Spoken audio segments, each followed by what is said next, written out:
大人，你家的猫回后空翻，晚上要不要一起去看看？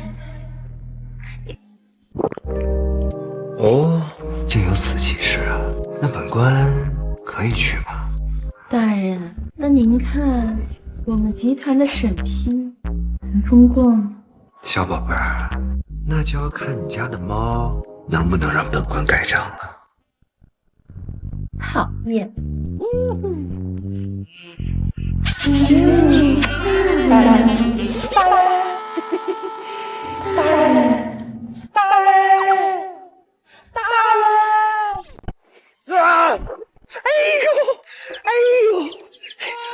大人，您何故打小的呀？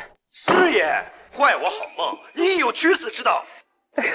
大人，小的是犯错了。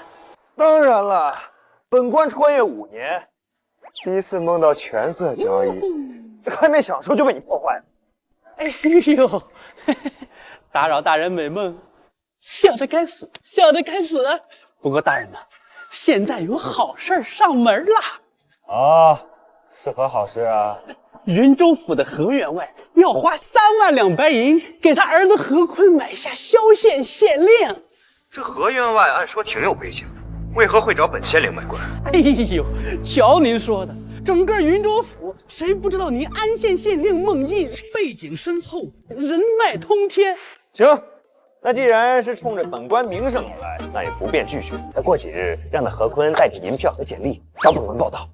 好嘞，小的这就去安排啊。哎，不过大人呐，近期卖官这事儿，咱要不要再缓缓？当今女帝整顿朝纲，杀心极重，听说最近又杀了一批贪官，那京城的刑场上血都没干呢。不用在意，如今当朝丞相赵元安那篡位之心人尽皆知，那女帝还大开杀戒，导致皇权衰落，奸相实大。再这么下去啊，这大夏怕是要亡国呀。所以咱们得多捞银子，发展科技，万一天下大乱，生灵涂炭，我等也有能力保护百姓。大人英明啊！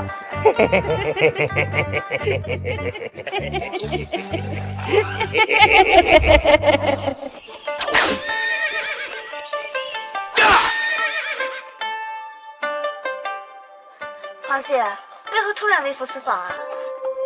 自朕登基后，大夏内有赵元安这等奸相作乱为祸，外有大越、匈奴等蛮夷之地侵略疆土。虽然有神威元帅保卫国门，朕也杀了一批又一批的贪官，但百姓还是流离失所，民不聊生。所以朕打算亲自到民间寻找治世能臣，重振朝纲。可微服私访，为何来这云州？因为这些年唯有云州粮食多产，税收稳定，无冤无灾，定是有能臣之理。明白了。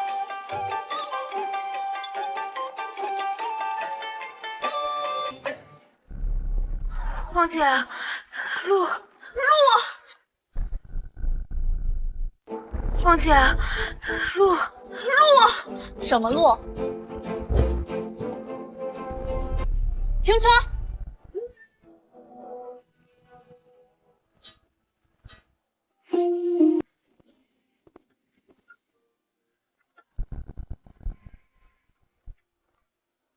皇姐，这黑路如此平整，到底有什么修建的？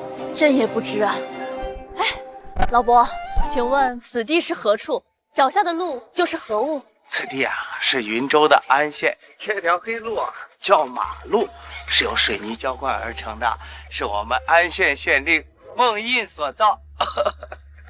单凭此路，这朝中的贪官奸臣一辈子都比不上这孟县令。这孟印绝对是个大才。是啊，这可是县令孟大人的功劳啊！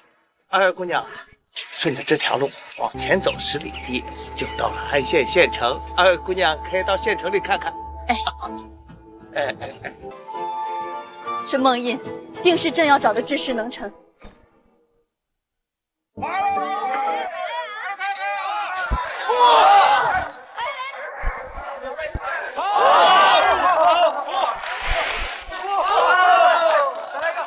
皇姐，这是县城，堪比京城繁荣。观此地百姓面色红润，必定是安居乐业，生活富足。这梦印当有丞相之姿。是啊是啊，那个赵元早就该下台了。有好多好吃的啊！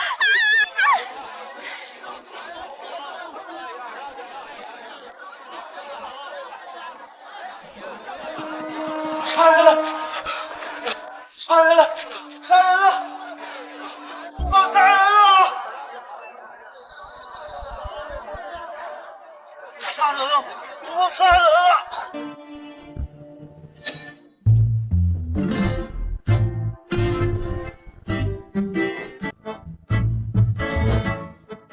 张三敢抢我花二娘的银子不还，让你拿命赔！给老娘打！大胆！大庭广众之下，穿着如此暴露，行事如此歹毒，真当以为没有人治你吗？就凭老娘这一身唐诗宋写，谁来管我？不知廉耻！今天非要给你点教训！何锦，花姐别急，看那边。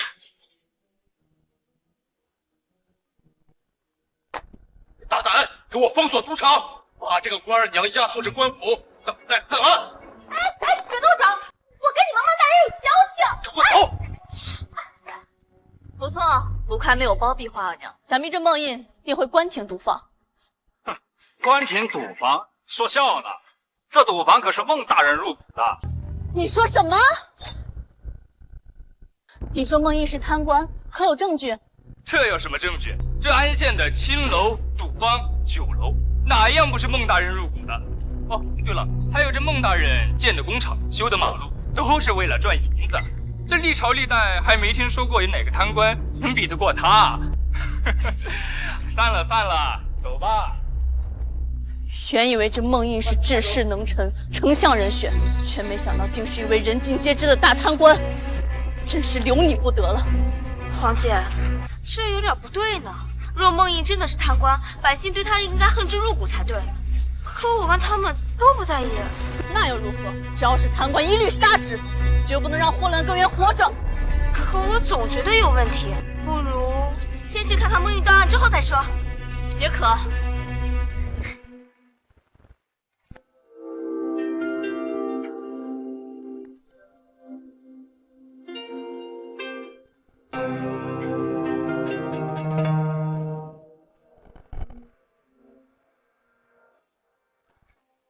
黄姐，这孟大人怎么都现在了还没升堂？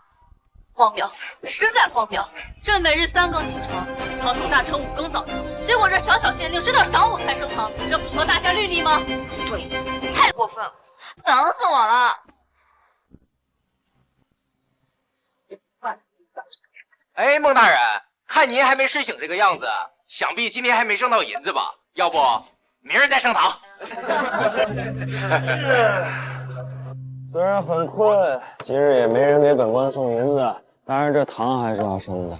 本官可是个好官。这县令公然讨论贪污，就不怕发生民变吗？可我官百姓都不在意，看梦印像找乐子一样。等朕抓了这梦印贪污的证据，刑场问斩。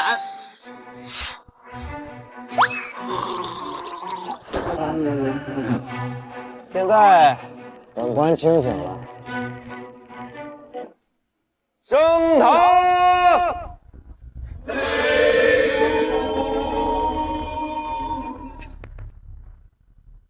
奴家花二娘见过孟大人。哟，花二娘啊，今日又是赌坊的案子？是啊，大人，你一定要还奴家一个公道。本官向来清正廉明，可绝对不会偏袒任何一方。大人，奴家最近定制了一套纯白的唐诗宋绸。什么？本官看中的是白丝吗？是公道。花二娘，本官觉得你必定是被冤枉的。今日本官必定还你个公道。谢谢大人。官商勾结，公堂宣淫，何锦，给我拉下他！何锦，给我拉下他！是。黄姐别急，别急，等升堂结束，证据确凿，再杀这县令也不迟。张三母亲张氏拜见孟大人。状纸递上来吧。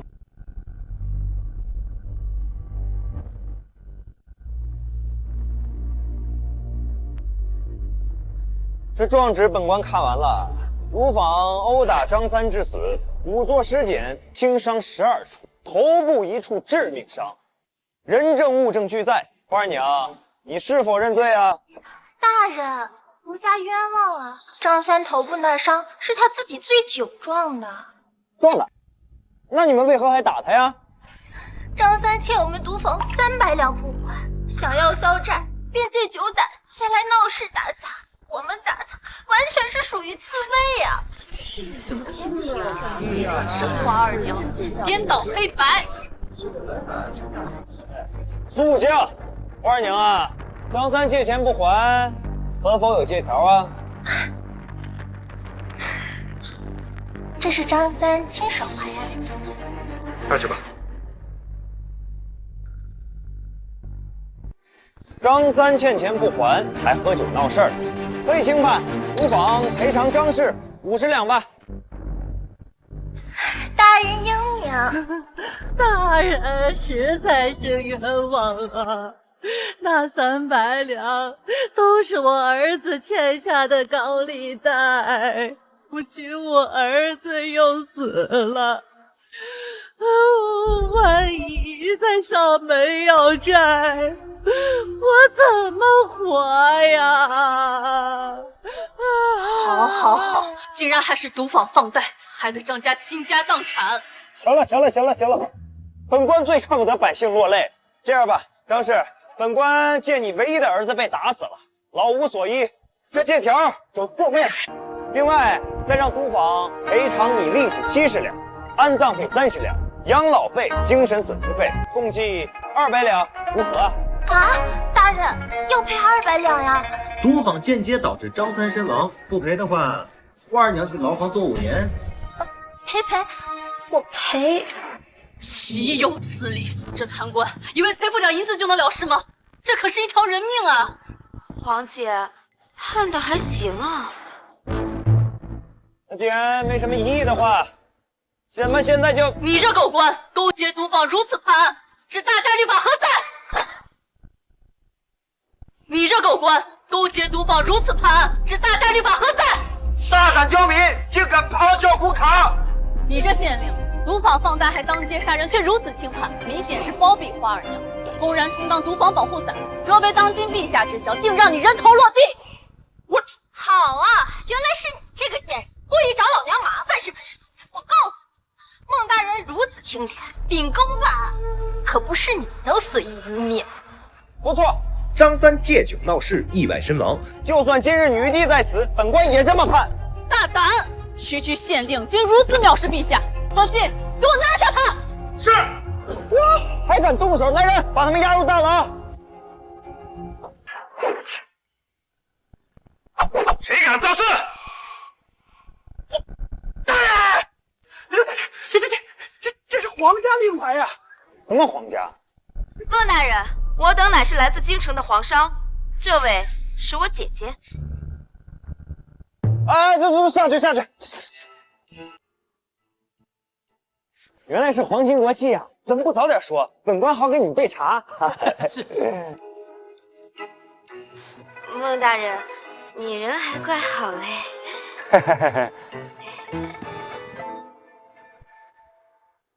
孟大人，你要好好判案哦，不然被陛下知道了会被杀头的。本官也没判错呀。还敢狡辩？按大夏律法，这个案子必须关闭赌场，涉案人员一律死刑，以命抵命，还死者母亲一个公道。真是胸大无脑，跟那个女帝一样。你说谁无脑？罢了，看在皇商的面子上，本官就按你说的判了。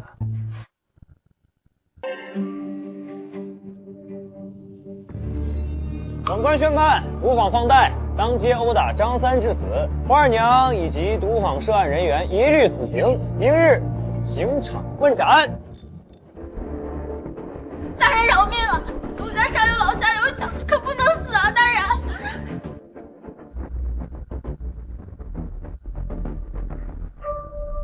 贵人。张氏亲戚，个人自有恶报，你不用谢我。非也贵人，能否维持孟大人原判？你儿子身亡，这县令却如此轻判，你不应该恨之入骨，为何还要维持原判？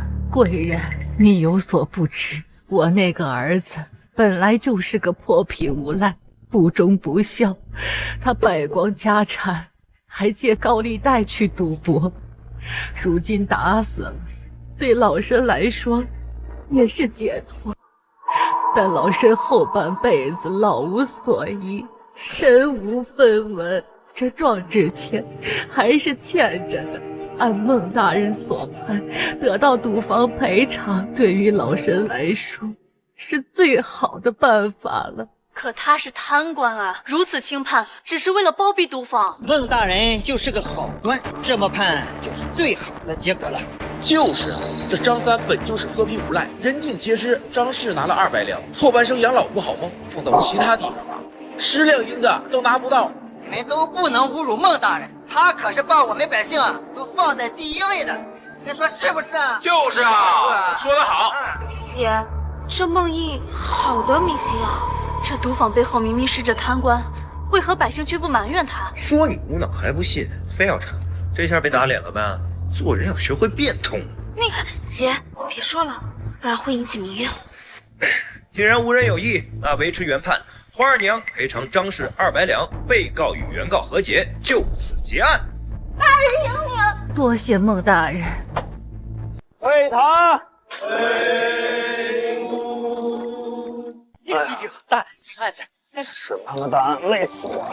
走，辛苦辛苦，大人辛苦了。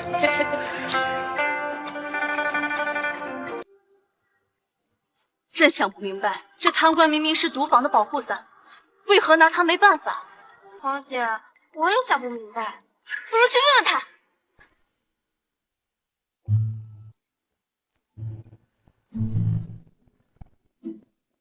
大人，大人，今日堂上的2位皇上上门拜访来了。哦，快，请进来。好。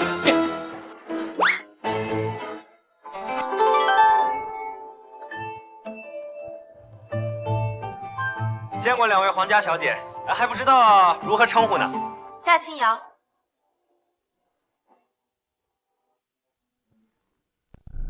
夏微月。名字真好听，坐。不知2位姑娘找本官是有何事啊？孟大人，今日赌坊之案，我们2姐妹略有不解，可否解惑？这有何不解呀？你如此包庇赌坊，就不怕陛下杀你吗？杀我？本官犯法了吗？大夏官员不得经商，你入股安县赌坊青楼就是一大罪状。另外，此次赌坊之案，你不按大夏律法判刑便是其二，单凭这2点就能让你人头落地。对，就是这样。那本官可不怕。首先，这入股一事就错了，那是百姓不懂治理的谣传之言，实际上是那些特殊行业交的税收。本官要是没记错，大夏县令有权利在当地征税，只要上报州府即可，所以本官合法违。什么？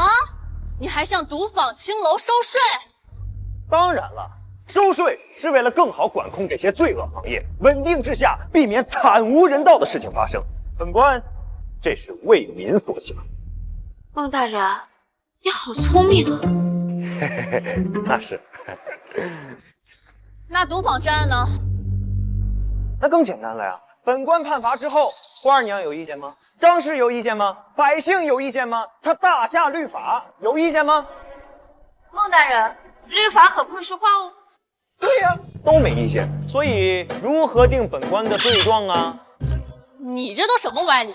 陛下有意见，他可是最讨厌贪官的，而你就是那个贪官。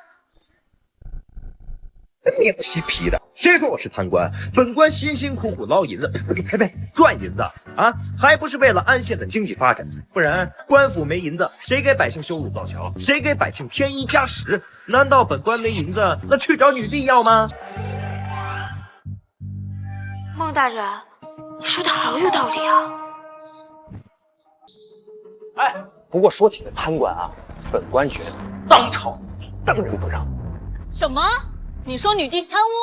对呀、那个，听说这女帝还未择婿，已到了欲求不满的年纪。去年大夏户部拨款20万两银子建立大夏藏书阁，这女帝邀请天下才子入阁。你们猜怎么着？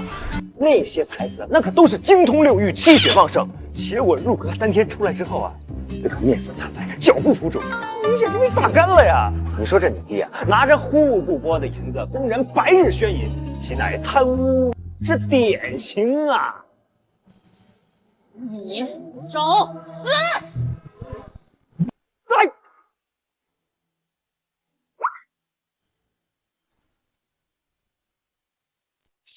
下威岳是吧？你打本官作甚啊？谁让你思想那么下流？藏书阁的才子是因为考试而导致的。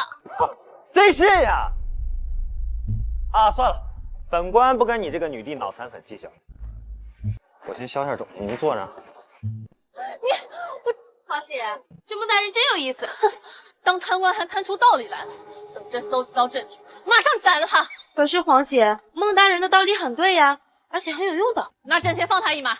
大人！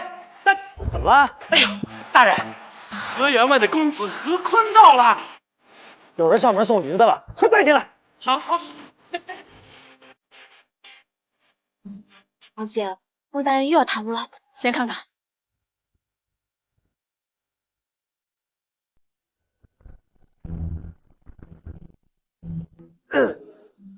何坤拜见孟大人，家父何员外命我前来上任。哦，东西带了吗？带了，3万两银票和您要的简历都在这。什么上人？这2位是？喂，本官朋友，既然这银子交了，那这萧县县令便是你的了。岂有此理！孟印，你竟敢卖官！你这女人又犯什么毛病？本官卖个县令而已。贩卖官职，按大夏律法当论死罪。我现在就带陛下斩了你！姐，别激动，别激动，这里没有问题。请要住口！任命官员乃朝廷之权，岂能任凭这县令贩卖？置陛下何在？姐，你自己都说了，他只是个县令，他又有何资格卖其他县的县令官？好像是有点道理啊。其他县令自然是没有这个本事，但是本官别说县令，就连是知州都敢卖。什么？你竟如此猖狂！2位姑娘，孟大人背景滔天，在这云州府他举荐的人，任何官职都能。胡扯！除了皇上，就连这云州太守也不可能有这卖官权利。难不成他孟印还能大过陛下不成？若真要比起来，在这云州府，孟大人说的话的确比皇上说的算。大胆！你可知你在说什么？孟大人，他这不用在意，这女人刚才就已经一炸了。不过你们要想看看本官实力，本官今天就满足你们。好，我倒要看看你孟大人的本事。王太守到！哎呀，嘿嘿。姐，这王毅好像是上任吏部尚书吧？不错，若非他得罪那奸相，岂会被贬成云州太守？见过王太守，还麻烦您亲自跑一趟。不知孟大人找本太守所为何事？这位是河员外长子何坤，想要求得萧县县令一职，您看，就这点事儿啊？任命书拿去，官印已经盖好，内容随便写。那真是多谢王太守。好2位大人真是胆大包天，如此买卖官职，就不怕陛下看见吗？就你多事儿，本官还告诉你呢，就算今天陛下在这儿，这官我照卖。不错，跟孟大人做生意，皇上都管不了我的。如今有奸相把控朝政，这朝廷捣得乱透，我还管那么多干嘛？好胆！当真不怕陛下问罪，斩了你们的脑袋！怕个毛啊！有种你让他动我一下试试。不错，皇上要是敢动孟大人，云州就敢垮了这大夏。大胆王毅，你可还认得我？您是？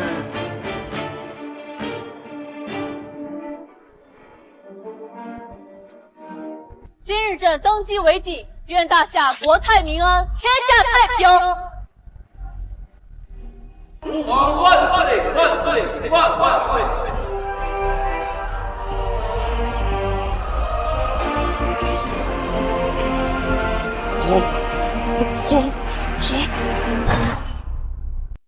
王太守，您抖什么呀？皇商是吧？没想到您还认识这两位，挺巧。陛下，这是想隐瞒身份啊！孟大人，这二位可是皇亲国戚呀，小仙见谅一事，我们稍后再议。也行。王太守，正事要紧，何必避嫌？本座刚才听何坤说，这孟大人背景通天，什么官都买得到。难道这背景通天的背后就是你这太守不成？王太守，咱就卖个县令，你怎么还跪下了？别说了，再讨论下去，陛下知道我们两个就是拖地了这。咱可这是按规矩办事啊，有什么好怕的？大胆王毅，这萧县县令你是卖还是不卖？卖。哎，王毅，你身为上任吏部尚书，掌管天下官员任命，若非得罪赵元安，岂会被下放成太守？难不成你已经忘了吏部是如何惩治贪官的吗？正是被奸相所害，这官更是要卖。放肆！你还把陛下放在眼里吗？够了，来，夏微月，别整天陛下陛下的，要我和王太守。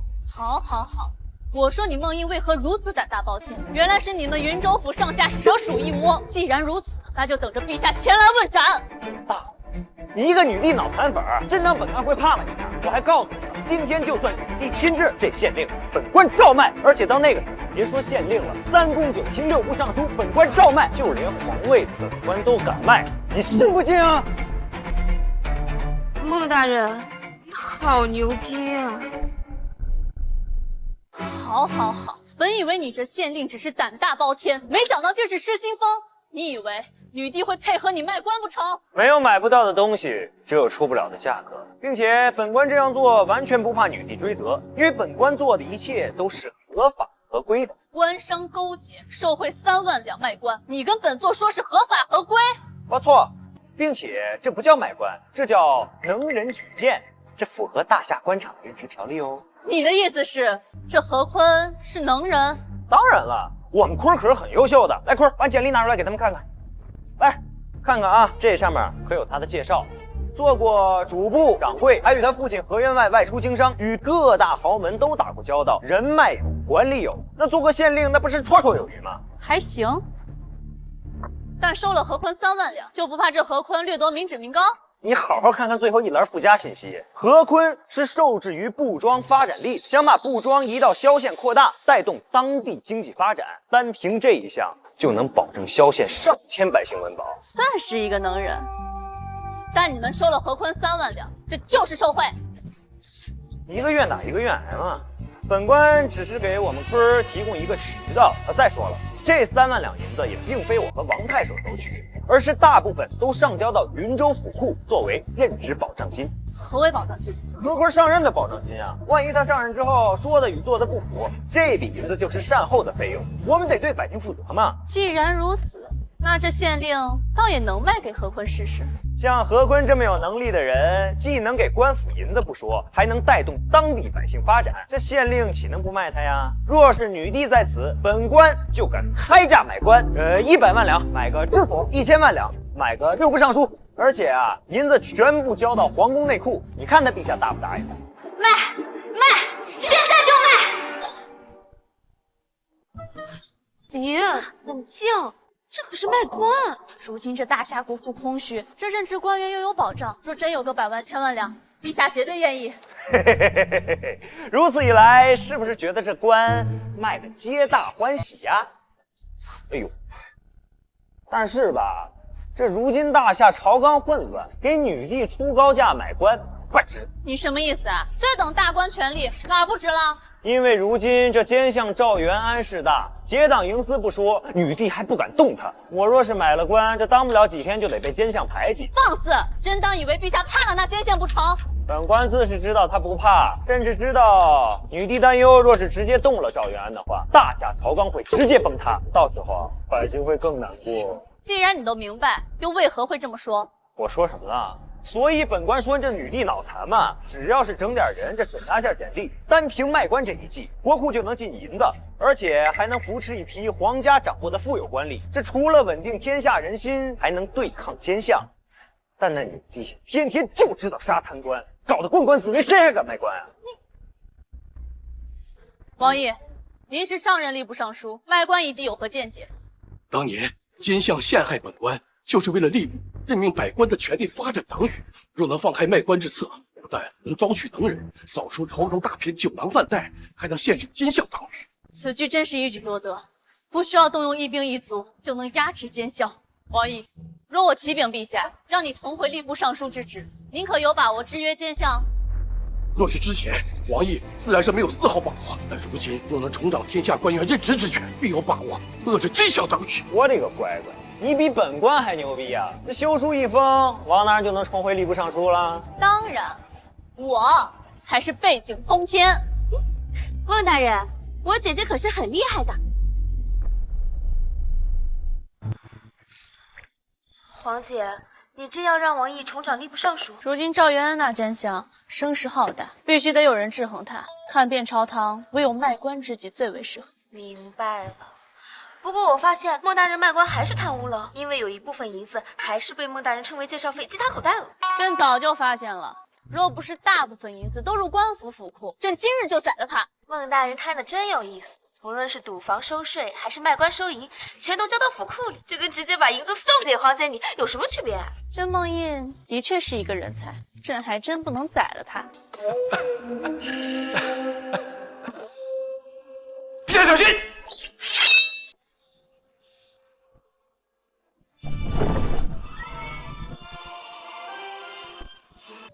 无敌是多么多么寂寞，无敌是多么。书生空虚，见不散。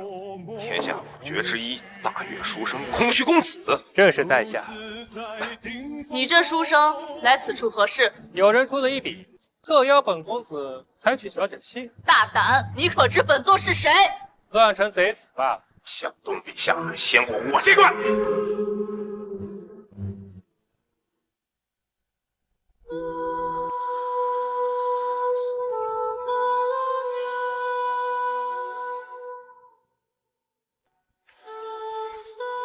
传闻空虚公子无论走到哪里，都有4大美女追随同行。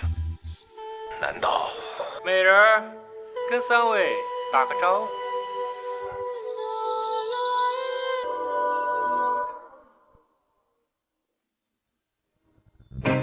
开马，下河，秋香，冬梅。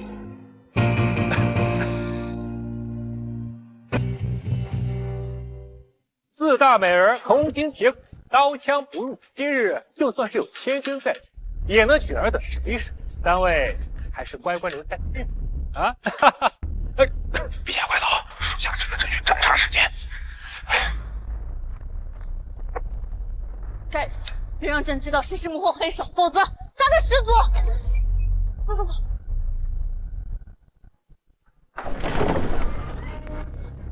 快找地方躲起来！这里。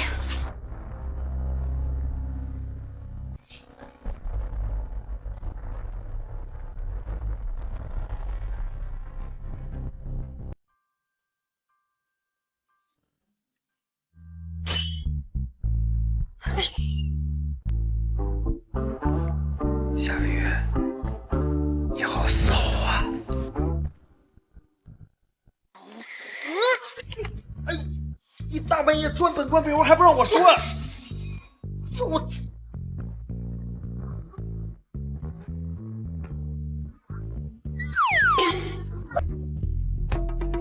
刺激啊！你们俩想跟本官玩一龙二凤？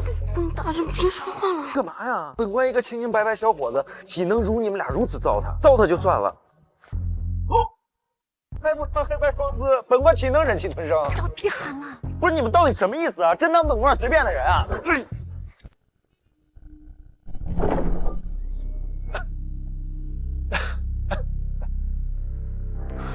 都叫了别喊了，现在完了，我也完蛋了。不到底什么意思啊？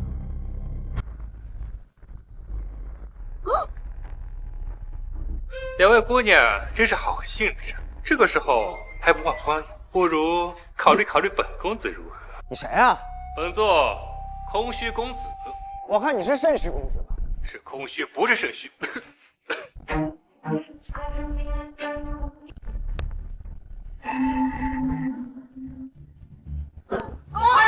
四大美人就由我完成。我靠，你从哪儿拔的此刻老头？找死！敢侮辱我四大美人！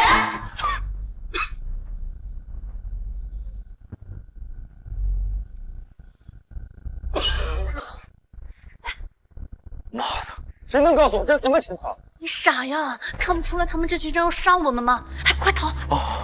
哎，等，他们要杀你，跟我有什么关系啊？区区一县令卷入此事，也算你倒霉。等我杀了2位小姐，就顺手超度你，上西天见佛祖了。我靠，你什么档次？还想超度本官？你什么档次啊？还想超度本官？就凭我是空虚公子，肾虚公子是空虚公子，肾虚是空虚，寂寞空虚的空虚，不就是空虚？都说的是肾虚，混蛋，你耍我！你还挺聪明。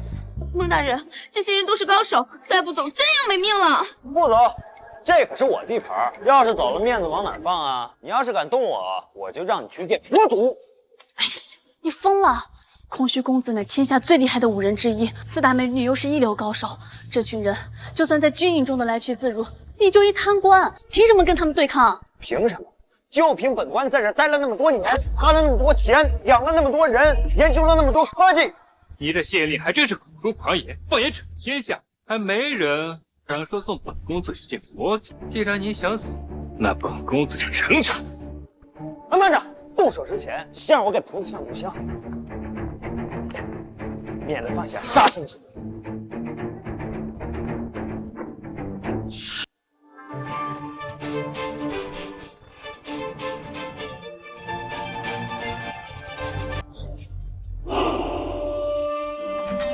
你这县令身披袈裟，难道信佛？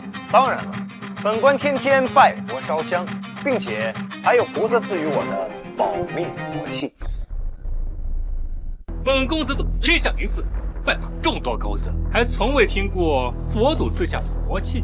哈哈哈，他们没有，不代表本官没有。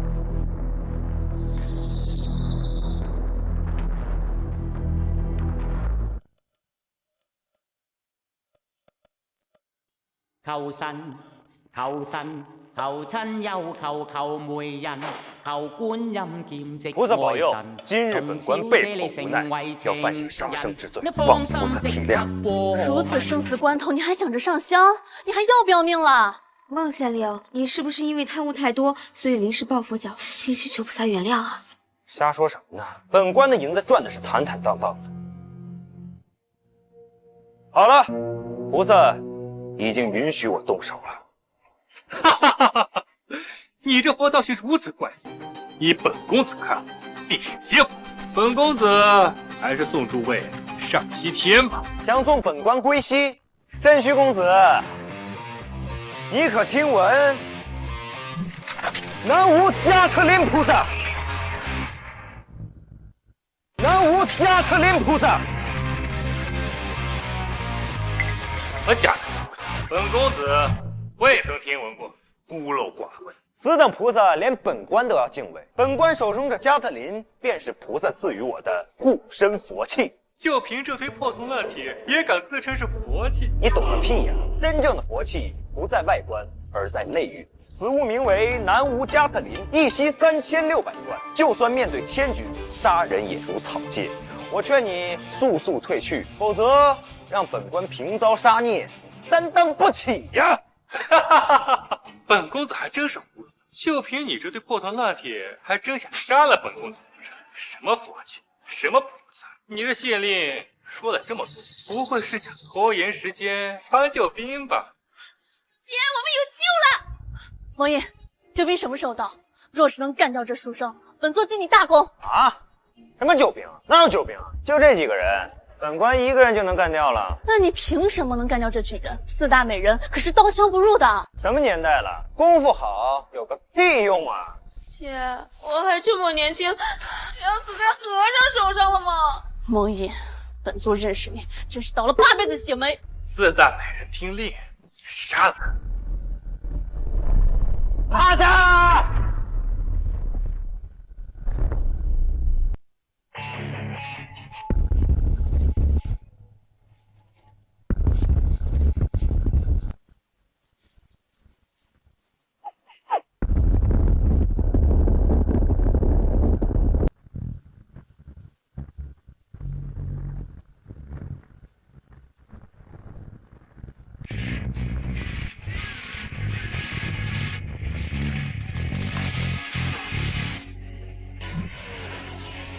说了不听，非让本官犯下这杀生之罪。哎呀，阿弥陀佛，阿弥陀佛！这怎么可能？4大美人刀枪不入。哎，起来吧，解决了。下为月，下青瑶。穆大人，我这是死了吗？没死啊，好好的。 4大美人就这么被你杀了？我靠！我南无加特林，一息3600转，哪个碳基生物能挡得住啊？这可真是可敌千军的佛器啊！我甚是喜欢。你卖不卖？卖。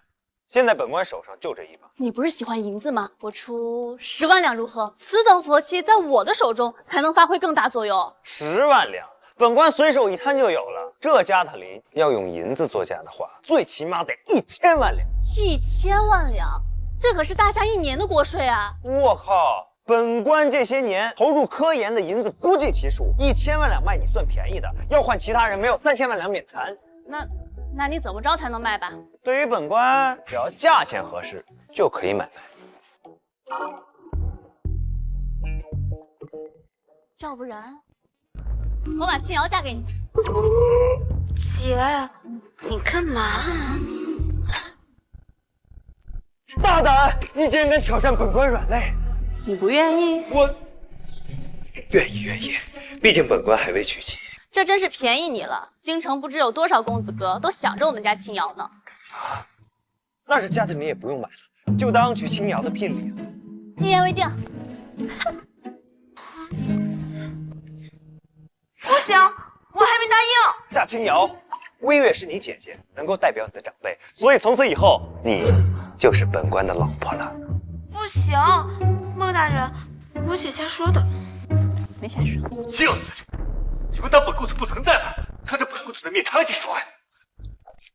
怎么把你给忘了呢？肾虚，你要不要出个招，试试我这加特林的威力啊？哼！本公子今日痛失4大美人，悲痛欲绝，不宜再战。今日先留尔等一命。人呢？想跑！快追！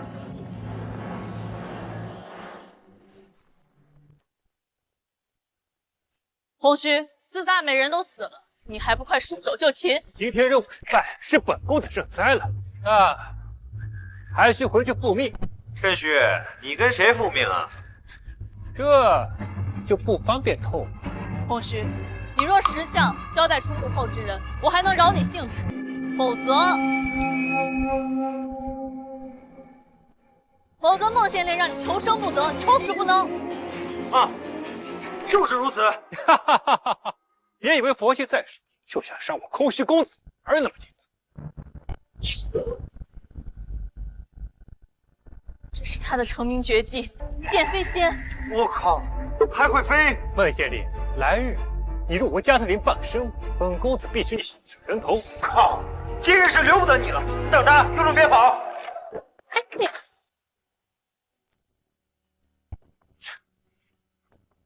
肾虚公子，就算你再会飞，今日我也得把你留在这儿。哈哈哈哈！本公子的轻功遁术独步武林，就算你有加特林，也伤不了我。那本官今天就给你这个机会，你飞呀，继续飞！想杀我，痴心妄想！本公子苦练这一剑飞仙30年，今天终于派上用场！哈哈哈哈哈哈哈！ 该死，就这么让他跑了，好可惜啊！沈虚公子真是好身手，但你可知时代变了？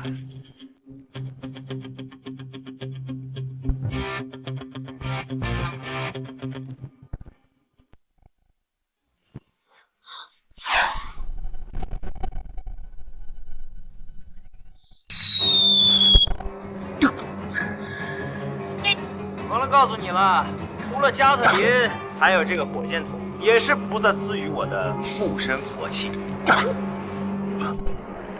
天下五绝之一的空虚公子就这么死了？火箭筒都发射了，岂能不死啊？不过这家伙还真是个高手，还能留得全尸。这换成别人啊，早就尸骨无存喽。这火箭筒我太喜欢了，你卖不卖？你怎么跟个渣女一样？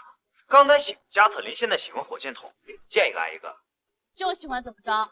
你就说你卖不卖吧？卖啊，只要价格合适都可以卖。那你说需要多少银子？这个可比刚才的加特林贵多了，算你个友情价，1200万两。1200万两，你怎么不去抢啊？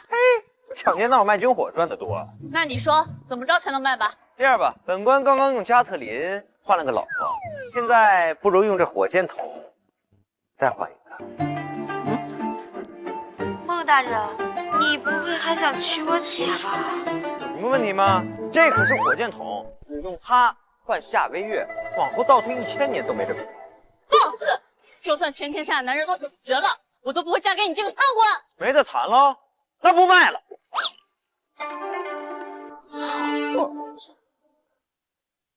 皇姐，孟大人好像真生气了。这家伙实在太放肆了，朕岂能嫁给他？孟大人，再给你介绍几个大家闺秀怎么样？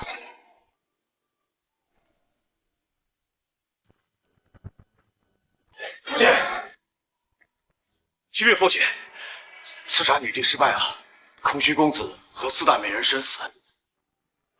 空虚乃天下五绝之一，4大美人更是铜筋铁骨，刀枪不入，千军之中来去自如，为何会死啊？前方传来消息，是一个叫孟英的云州县令所杀。我操！小小一县令，有这本事？哎呀，父亲，情报的确如此啊。说是那孟英有佛器加特林护身，瞬息间便杀了4大美人。空虚甚至施展出传说中的绝学，一剑飞心抢走，结果仍被孟英所杀。你的意思是，那县令有神兵护身，乃绝世高手？没错，女帝有孟英保护，想要用刺杀手段，绝不可能成功。岂有此理！好不容易找到刺杀的机会，竟然被这个小小的县令坏了好事。那个女帝是否还在云州？仍在云州安县。这样，为父记得云州附近有一群土匪，规模颇大，你前去替为父招安，命令他们攻打安县，趁乱杀掉女帝。就算县令神兵护守，还能抵抗万人大军不成？父亲英明。为父知晓你迷恋青瑶公主，事若成，请要由你处置。多谢父亲，儿臣这就前往云州。等等，那县令着实是个变数，以防万一，你去把婉儿叫来。是。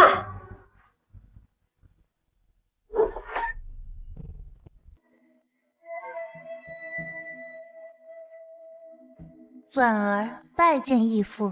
婉儿，安县之事你可知否啊？婉儿已知。好，你从小习练媚术，对男人了如指掌。此次你同钱玉前去，想办法钳住孟英，万万不可再让他坏了我等大事。婉儿遵命。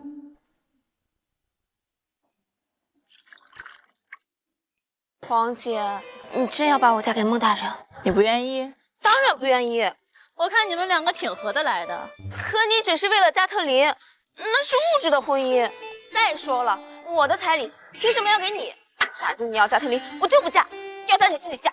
朕怎么能嫁人？而且你是公主，为了皇室利益，你牺牲一下自己又何妨？这加特林对朕啊有大用。可恶！那你为了火箭筒，怎么不牺牲一下你自己？朕是皇帝，有问题吗？我不想。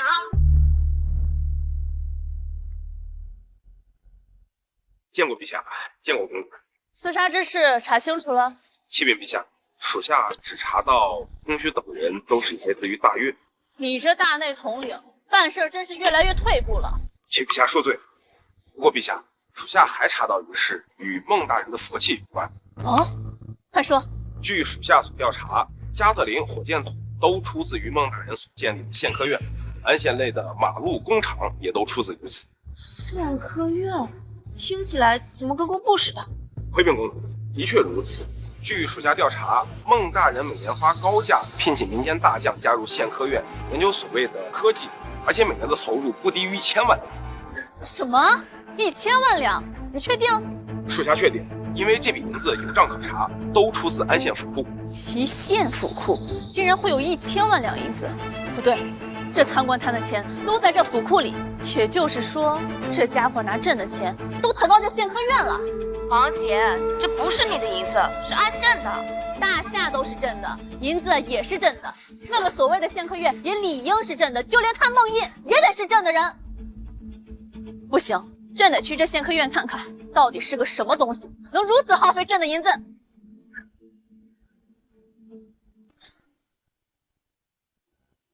何进，你确定这宪科院是在这附近？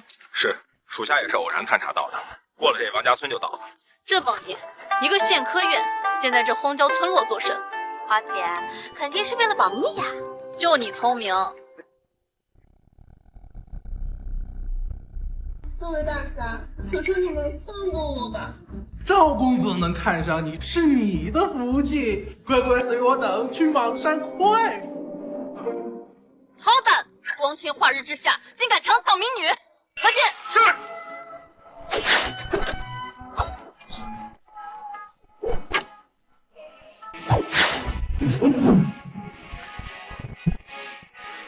好好好，尽打坏赵公子的好事，等着瞧！小女子多谢几位贵人相救。这是什么人，竟如此大胆？启禀贵人，这些都是来自莽山上的土匪，自号莽山军。这孟邑县令没派兵剿匪吗？孟大人曾有关注，可因这些土匪不来安县，所以未曾派兵。可今日这些土匪不知为何会来侵犯安县。是谁敢破坏本公子的好事？赵钱宇，你身为宰相之子，还敢出现在朕面前？想不到在这个地方能见到陛下和青瑶公主。听闻陛下前日遭遇刺杀，钱宇担心陛下安危，特意前来此处护送陛下回京。大胆！刺杀之事是你们做的。陛下，我父一脉都是忠臣，岂会做这种事？好，好，好，连你赵婉儿都来此地，怕是这赵元安迫不及待想取朕性命吧？陛下说笑了，我与兄长不过是来此处郊游罢了。你说郊游？这赵钱宇在京城为非作歹不够，还来这偏远村庄强抢民女。就是，你这家伙荒淫无度，比空虚公子还肾虚。依本公主看呀，断得花柳之病。青瑶公主对微臣如此了解，莫非是想与臣共度良宵不成？好恶心，走开！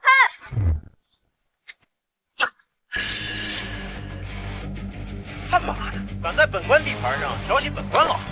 孟大人，青瑶老婆，你没事吧？我没事。你怎么来了？本官刚刚在宪科院接到消息，说有土匪在此强抢民女，就来看看。谁敢动本公子？我你妈！就你强抢民女啊？知不知道本官是谁？你谁呀？本官安县县令孟烨。原来你就是孟烨。你知道本公子是谁吗？本官管你是谁啊？家父赵元安。谁？家父赵元安。再喊一遍。家父赵元安。哦，当朝丞相是吧？怕了吧？本官打的就是赵元。卖出，还对，我才懂这和咱们这种有什么区别？我看你是找死啊！还嚷嚷干什么？都给本公子杀了这个县令！在本官地盘上还能容一般土匪放肆？特种大队还在？特种大队在，给本官拿下这帮土匪！是。陛下小心，这些人堪比属下的大内精英。你没看错，大内侍卫可是千人挑一。属下不会看错，而且他们令行禁止，动辄成军，某种程度比我们更加可怕。难不成这孟印还会统军之法？你们给我等着，本公子一定会回来报仇的。要不是本官没带加特林，你能让他跑了？孟印，你要小心。那赵钱宇身为丞相之子，却鼠肚鸡肠，睚眦必报。此次来到安县，还勾结了莽山这批土匪，必有阴谋。那太好了啊！本官正好有个名头把他干掉了。启禀大人，敌人全部降服，接下来如何处理？全部修路劳改去。是。带走！啊！这姑娘也是土匪？对。长这么漂亮，怎么能是土匪呢？本官知道了，肯定也是被强抢的民女。大人饶命啊！小女子是前几日被这群土匪从河州劫掠至此地的。我就说嘛，本官怎么会看错？姑娘姓甚名谁？需不需要本官派人送引回河州？大人，小女子林婉儿，父母被土匪所杀，如今身无去处。赵婉儿，你再瞎说一句试试。夏微月，你怎么说话呢？那婉儿姑娘刚才才被土匪吓到，你又吓她？他和赵千羽是一伙儿的。不可能！我若是赵钱宇，有了婉儿姑娘，还用去强抢民女，早就快活了。孟大人之恩，婉儿感激涕零，都不知该如何报答大人了。你别动她，她就是个狐妹子，骗人！什么贱人？依本官看，这就是一位善解人意的好妹妹。来，婉儿姑娘，如今你身无去处，不如先来本官府上做侍女，安顿如何？不行！闭嘴！难道这女帝怕孟印？婉儿谢过孟大人救命之恩，无以为报，只能陪伴大人左右。这趟出来收个侍女职了，走，回府。赵婉儿，你到底想要干什么？陛下，别点破婉儿哦，毕竟你也不想孟大人知道你的身份吧？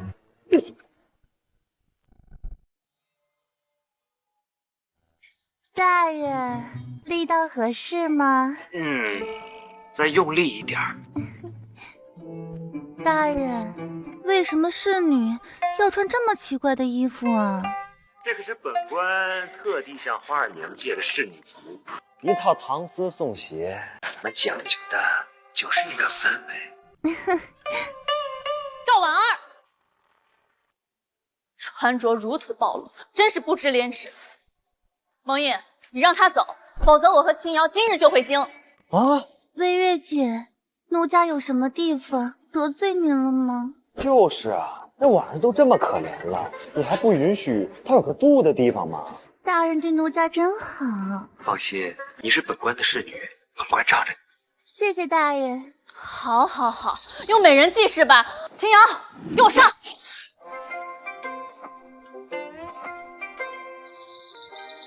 姐，我不会呀，我要你何用啊？哎呦，大人不好了！县城周边的几个村庄遭到莽山土匪劫持，他们放话了，说您得罪了他，10日后要来攻打安县，还说要取您项上人头啊！靠，那帮土匪，本官不找他们麻烦，他们还找本官麻烦是吧？想必是赵钱宇调动了土匪，要许你报仇。看样子留不得他们了。来人，随本官前往莽山剿匪。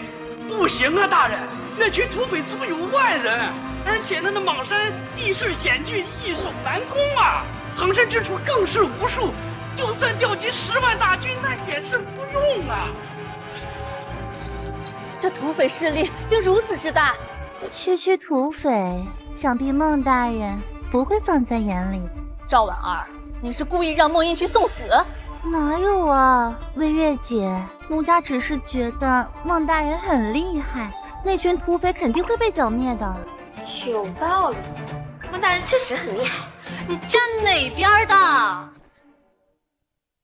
秦姐，我又没说错。你懂不懂军事啊？上万土匪藏在深山老林里，神仙手段也难狡辩。就算是10万大军前来，说不定也会被粮草吞垮。哦，知道了。孟大人应该有办法解决吧？大人绝不能让那群土匪活着。赵婉儿，你再说一句试试。魏月姐，奴家恨透了那群土匪，想要报仇也不行了。报仇？我看你巴不得让我们去送死。大人。婉儿，别担心啊，换做其他人，对这帮土匪肯定没招。但是本官有的是办法治他们。真的吗？大人好厉害，奴家好崇拜。说这干啥？你就一县令，撑死调动100名宪兵，如何抵抗万人土匪？操！本官那些宪兵可都是特种大队。就关于那群人啊，虽说气势不逊于大内精锐，但是想以1敌100，怕是做梦。好，那本官就让你看看我特种大队的威力。师爷，在传令关羽前往莽山剿匪。是。蠢货啊！婉儿，吃饭去。走。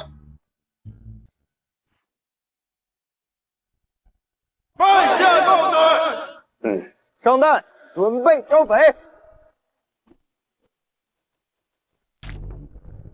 孟大人，这些人手上拿的都是加特林啊，不是，这个东西叫火铳。若全是加特林，我还能信你能直面万匪。可就这些铁器，你还是趁早求救调兵吧，别死在这莽山了。你说什么呢？本官的特种大队都上火铳了，还需要调兵？就是魏月姐，我相信孟大人能剿灭这些土匪的，区万人而已，孟大人肯定不会放在眼里的。还是婉儿了解我，今日本官定能为你报仇。谢谢大人，这回你孟毅还不死，我赵婉儿跟你姓。那些土匪躲于莽山内，地形疏落，再加上人数众多，这上百人一上山，怕是瞬间就会被发现。你打算怎么办？哎呀，本官让你看看什么叫做现代化战争。关羽，把本官的侦察神器拿来。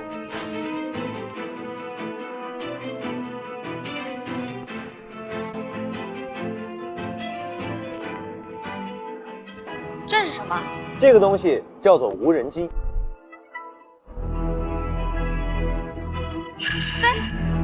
飞起来了！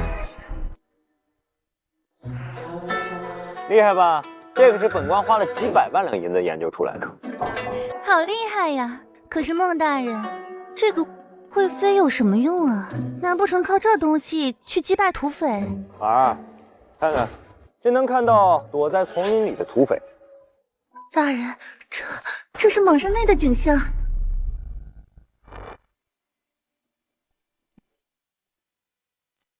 那这岂不是对土匪的位置了如指掌？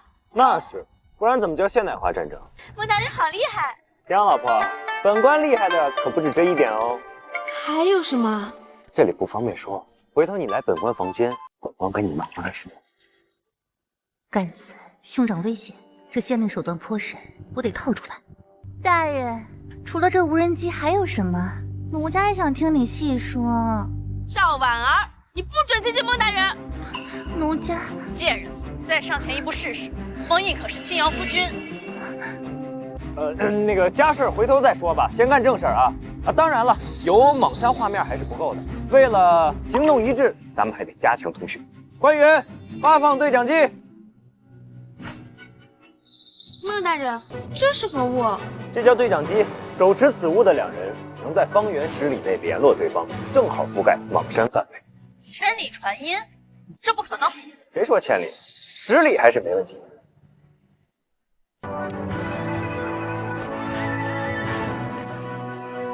关羽，本官现在下令，特种大队分成10小队，即刻前往指定位置，等待号令。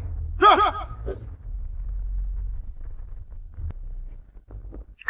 1号小队就位，等待孟大人指示。2号小队就位，等待孟大人指示。此乃指挥神器，行军打仗若是有这东西，岂不是即刻调动军令？所以说时代变了，所有人听令，向指定位置前进，开始剿匪。赵公子，待本王明日粮草筹备完毕，我就带弟兄们下山攻打安县。好，若大事可成，我必上报父亲，为李大王赐官加爵。多谢赵公子。不过，本公子担忧那县令孟烨会不会趁机进攻邙山。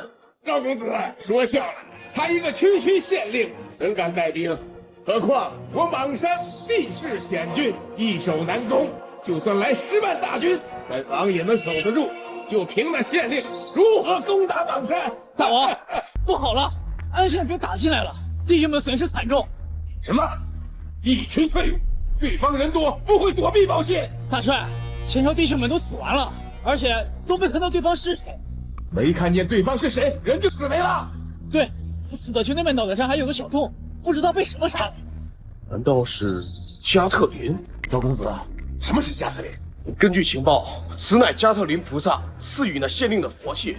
此佛器杀人如土狗，一期3600转，就连5绝之一的空虚公子与4大美人，眨眼就被击杀。世上竟有如此利器，那县令岂不是无敌了？大王莫慌，此佛器梦印只有一件。我们邙山人数众多，况且利用地形优势，耗也能耗死他。就是这个道理，待本王亲自去。走。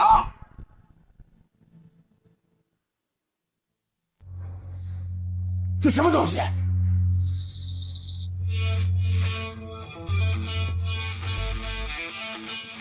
怎么回事？对方人呢？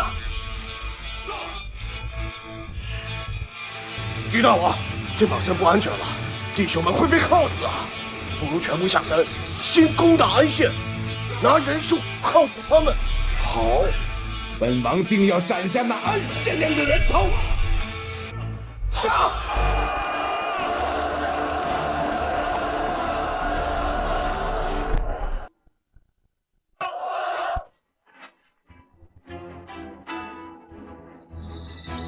这就杀入土匪大营了，特种部队真厉害！这就是火铳，威力和加特林一样吗？不一样啊，加特林一袭3600转，而火铳只有一袭1转，对付空虚公子那种高手还差了点意思。但是本关特种大队人手一支火铳，对付土匪那不是绰绰有余。区土匪罢了，怎能难倒本关？婉儿，你说是吧？啊，是，孟大人真厉害。该死的县令，哪来那么多手段？兄长怎么还不出手？哼，赵千羽这回死定了。当然了，本关要把那小子大卸8块。孟大人，这特种大队虽然厉害，但此地还是不宜久留。若等邙山土匪下山，怕是我等都走不了了。赵婉儿，都攻下土匪大营了，你还敢耍花招，让我等退兵？我告诉你，赵千羽逃不掉。魏月姐何出此言？婉儿只是见此地开阔，那土匪又有上万之众，若是下山冲锋，靠特种大队这点人，怕是挡不住啊。就那帮土匪，只会固守顽抗，岂敢放手一搏？他们怎么敢呢？完了完了，这回你们全死定了！你这乌鸦嘴，快点跑！万一真等上万土匪集结，怕是我们都会死在这儿了。啊，来不及了，婉儿怕是要与孟大人死在一起了。哎，区土匪罢了，就算万人又如何？正好本关一网打尽。你疯了！这里不是邙山，地势宽广，就凭100人宪兵，如何抵抗万人冲击啊？快点跑！他们若能伤本关一根汗毛，本关跟他们姓。对，有孟大人在，哪还用跑啊？婉儿就在这儿，与孟大人共进退。站住！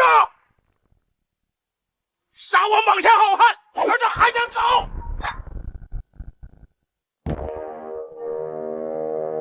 土匪就土匪，还好汉？你就是县令孟烨，今天我就拿你人头祭奠我死去的兄弟！哼，你这贼手，本关劝你乖乖束手就擒，接受劳改，否则本关若动起手来，尔等性命不保啊！哈哈哈！笑话！想取本王人头，问问兄弟们答应吗？不答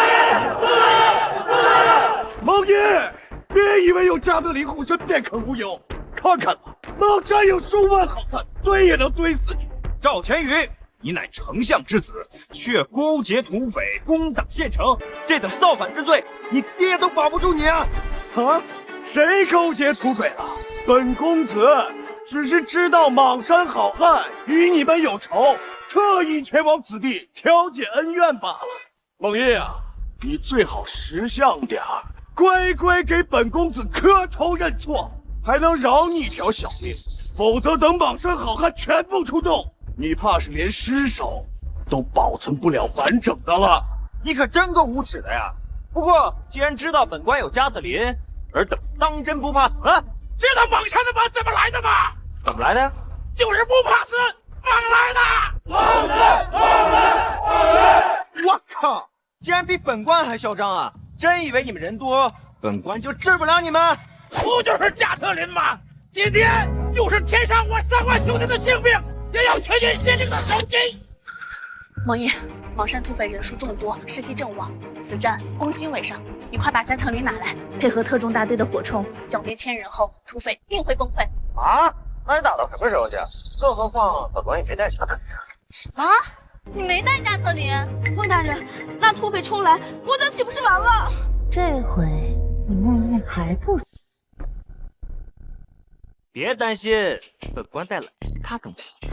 你把火箭筒带来了？没有，那火箭筒成本太贵了，对付这帮土匪本官可舍不得。你加特林没带，火箭筒也没带，你怎么对付这帮土匪？你不要让我们死在这儿！别担心，本官自有办法。官员，带领兄弟们布置阵地。是。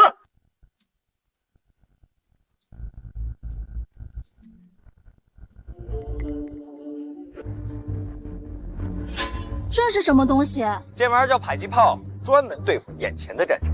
你确定这迫击炮能剿灭土匪吗？你就当这是菩萨赐予我的第3件福气。这玩意儿一炮下去，佛祖都超度不过来啊！更何况本官准备了这么多。真的是加特林佛器！哎，快叫我用用！官员，把炮弹拿过来。是。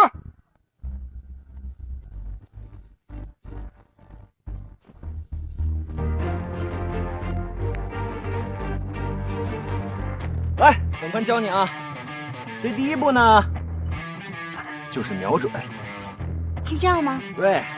然后第2步呢，就是把这粗粗的大炮弹放进这个洞，这一步叫装弹。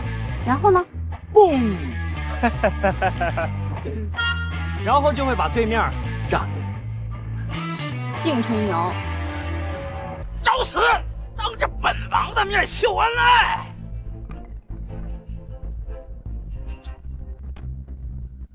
你不说话，没人把你当硬耳朵。本王单身30年，就讨厌你们这种恋爱狗。但今日本王抓了你们，定要抽你们筋，扒你们的皮，以泄本王心头之恨。行了，知道你是单身狗，所以本官劝你识相点，速速离去，否则尸骨无存。你这县令，你当你真的是3头6臂吗？就你们这10几个管子，能阻挡我上官大军吗？真是头铁。这是加特林佛器，今日必须以县令首级，小的们，给我冲啊！找死！开炮！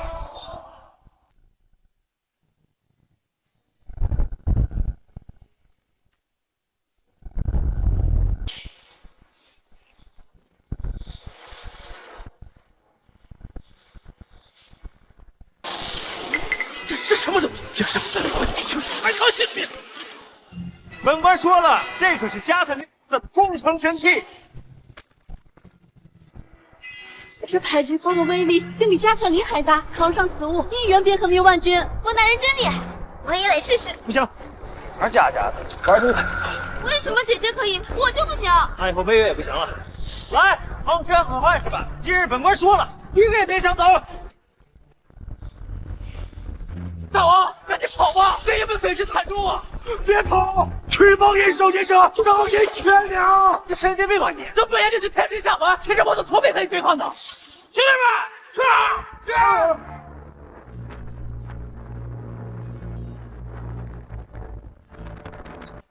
立刻，你答应过我父亲，要攻打安县县城。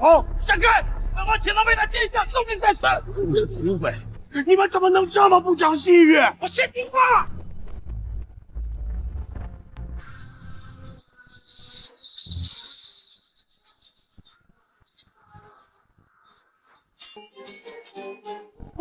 就你他妈调戏青鸟啊！就你他妈调戏青鸟啊？孟县令，你不要冲动，我只是来调解蟒山和你们之间冲突的呀。赵公子，你觉得你说这话，本官会信吗？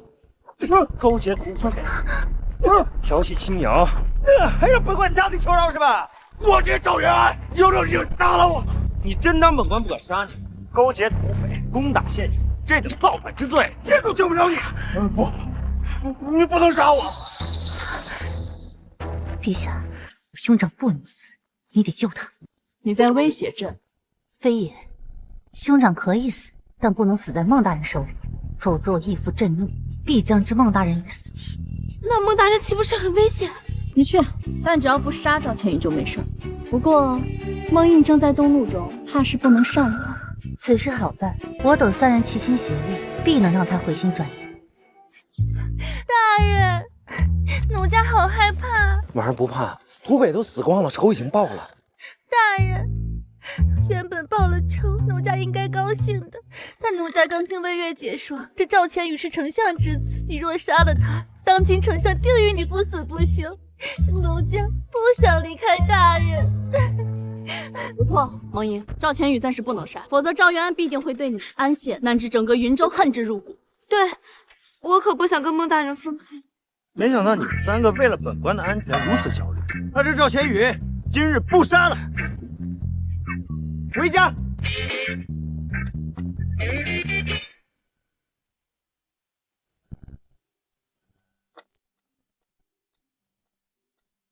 哎呀，打了个仗，真是累死本官了。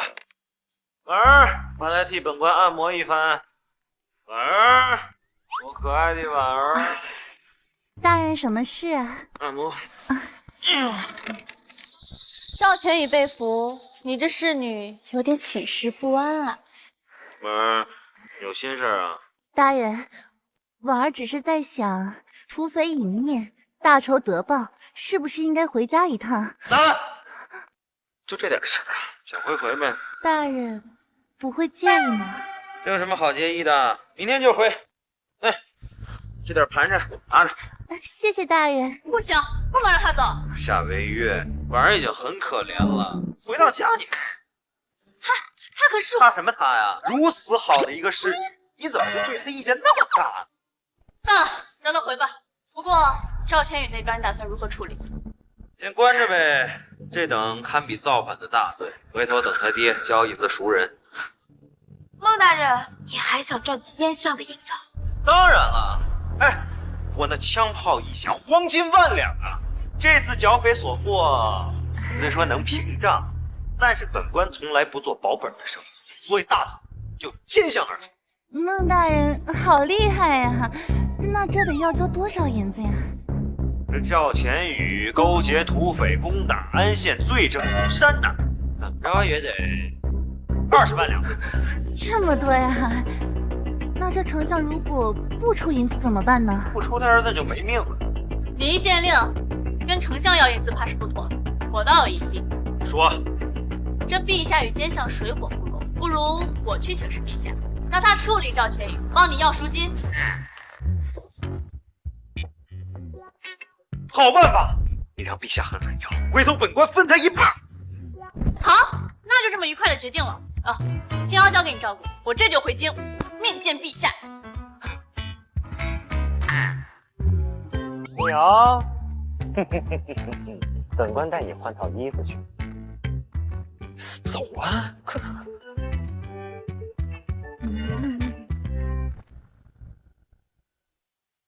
义父，事情经过便是如此。兄长任务失败，已被女帝押送至京城监牢。岂有此理！赵元安为相20年，第一次有人敢跟本相要银子。那县令当然率领100名宪兵击退万人。义父，婉儿和兄长以及女帝青瑶公主亲眼所见。若如此，孟印必不能入朝，否则他将是下一个神威元帅，会坏了本相的大事。怕是已经来不及了。女帝已动了爱才之心，不久之后便要召孟印入朝堂。你不懂，女帝乃一介女流之辈，优柔寡断。据你所言，那县令乃一巨贪，帝岂能轻易如此让他入朝？不然，何故隐身份？义父英明，这孟翳能文能武，属实难以对付。看来本相针对他的弱点动手。那该如何对付？历代贪官从来不会错过灾情。河州之地已爆发荒2月，本官到河州太守一直封锁，从未上报朝廷。3日之后，我让他放开灾情。河州之地与云州相近，孟翳绝不会放过这次饕餮盛宴。到时候铁证如山，本官要让玉帝亲手斩了这个孟翳。义父英明，婉儿这就去办。不过，兄长怎么救？只能等女帝提出条件了。千羽不得不救，这是赤裸裸的阳谋。这次本相也认栽了，不过本相迟早会让女帝恩回来的。天下大乱之后，计划也该启动了。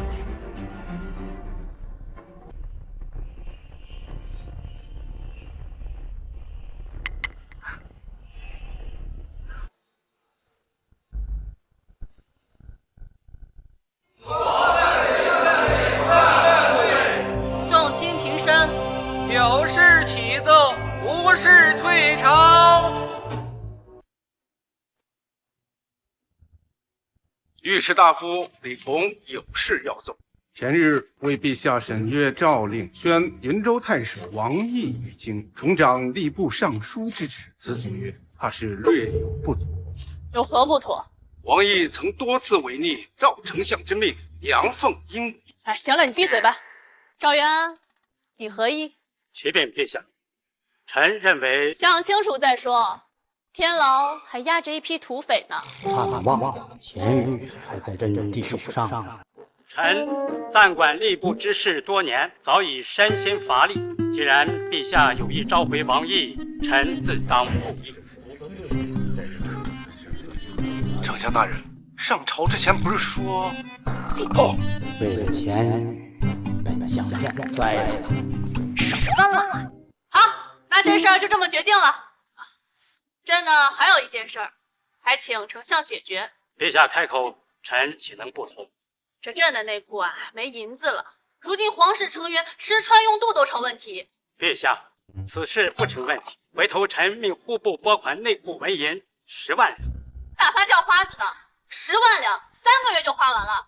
更何况你让内库拨钱，那岂不是花朕的钱？想必丞相有不少家底吧？陛下想要多少？怎么着也得100万两吧？陛下万万不可！丞相大人一生清廉，怎么会有这么多的钱财？更何况如今国库困难，陛下如此不让，一允10点10度，以效天下。哦，国库困难吗？那这天牢用度也得缩减，回头差来替人，减轻一下国库负担。且慢，陛下若真要100万两，臣想尽一切办法凑出。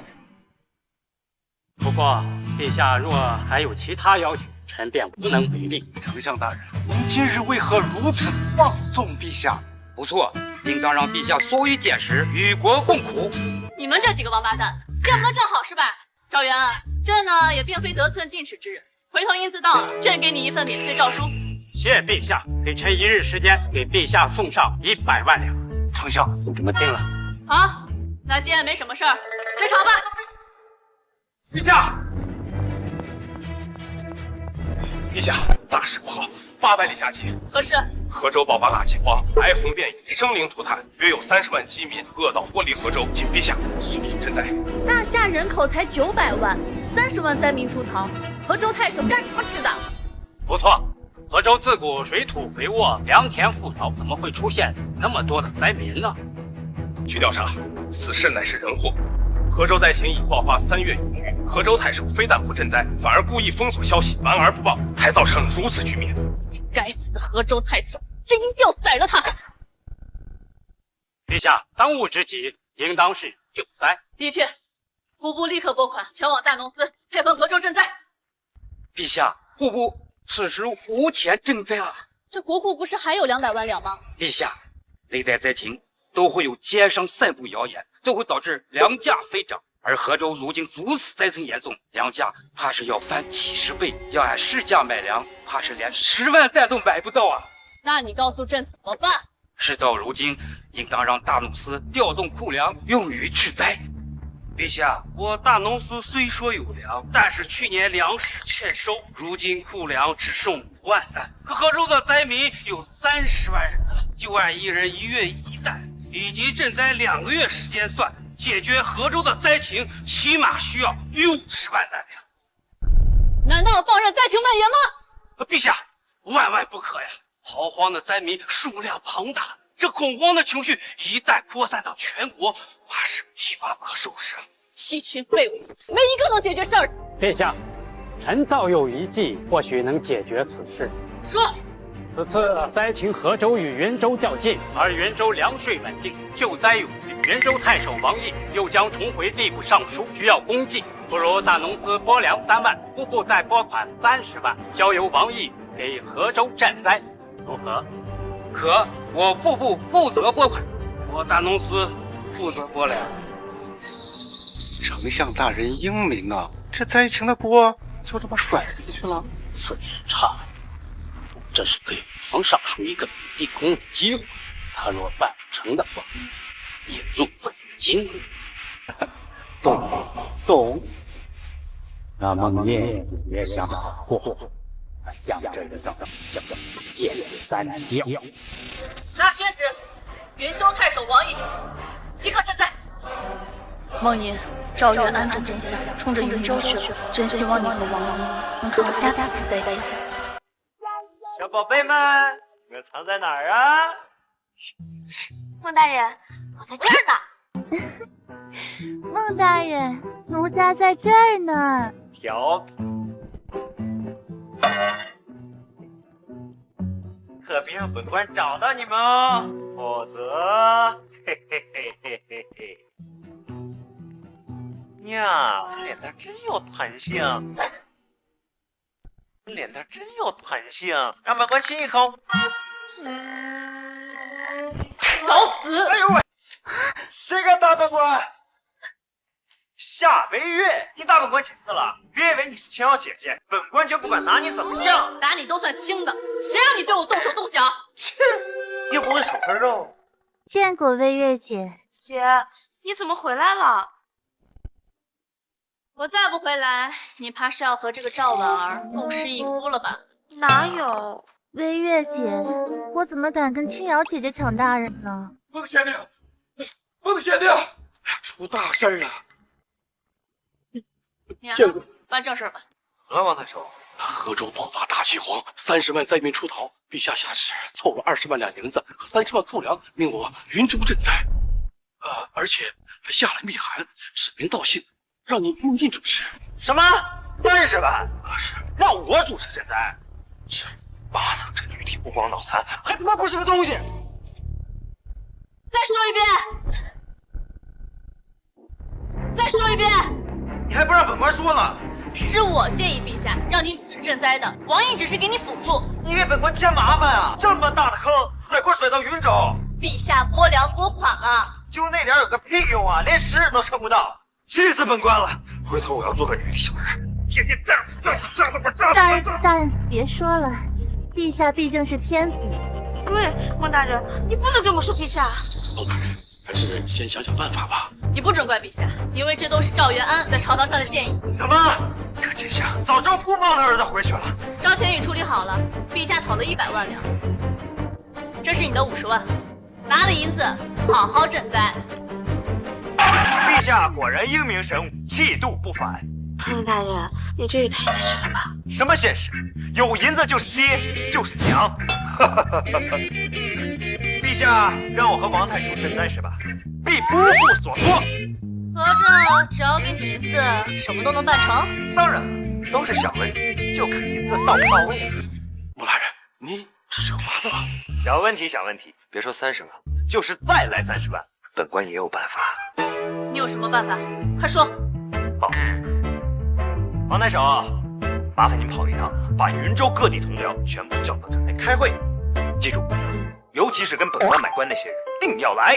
好，我这就去召去。吧，万事应家。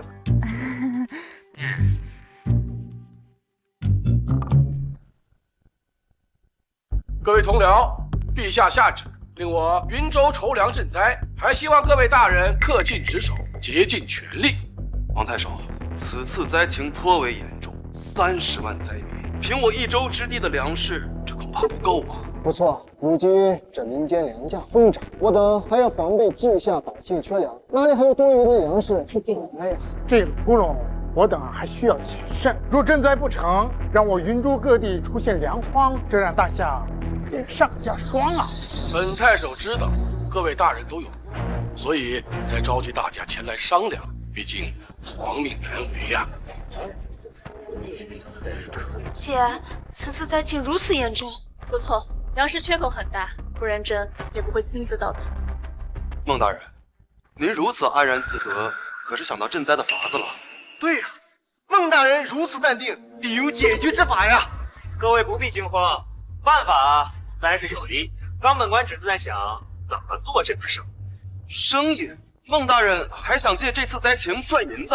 当然了，这么好的机会，本官必须好好赚点。什么？还想借灾情做生意发国难财？你就不怕陛下斩了你？啊？生意不给做，那这灾情云州可不救了。你让陛下和奸相自己筹粮赈灾，就朝廷给这仨瓜俩枣，想白嫖我云州几十万担粮食，哪有这种事？朝堂上的人都不是东西。陛下就是看我云州过了几年好日子，想挖我们老铁了。细数历朝历代，那么大的灾情，哪有水货给1州之地？行了，还是先赈灾吧。孟大人，还是说说赈灾的法子吧。王太守啊，如今我云州库粮有几何？这么多年，经过各位同僚的努力，我们云州粮库有精粮60万担。什么？云州有这么多粮，那岂不是可以轻易赈灾？大呼小叫什么呀？云州是有粮，但不能全动。为何不能动？那是云州这几年的储备粮，用来防备灾情用的。都是陛下子民，怎么还分地域？夏微月，你给本官闭嘴！人天陛下，陛下，若陛下真有能力，河州灾情还会发生吗？朝廷让我等云州赈灾，若是储备粮用完了之后，云州发生灾情怎么办？哦，河州灾民你看不中，那我云州百姓就算不是人了。本官是云州的官，只对云州负责。若是陛下不满，那我关闭城关，封锁云州，让那些灾民去京城找女帝，朝天下。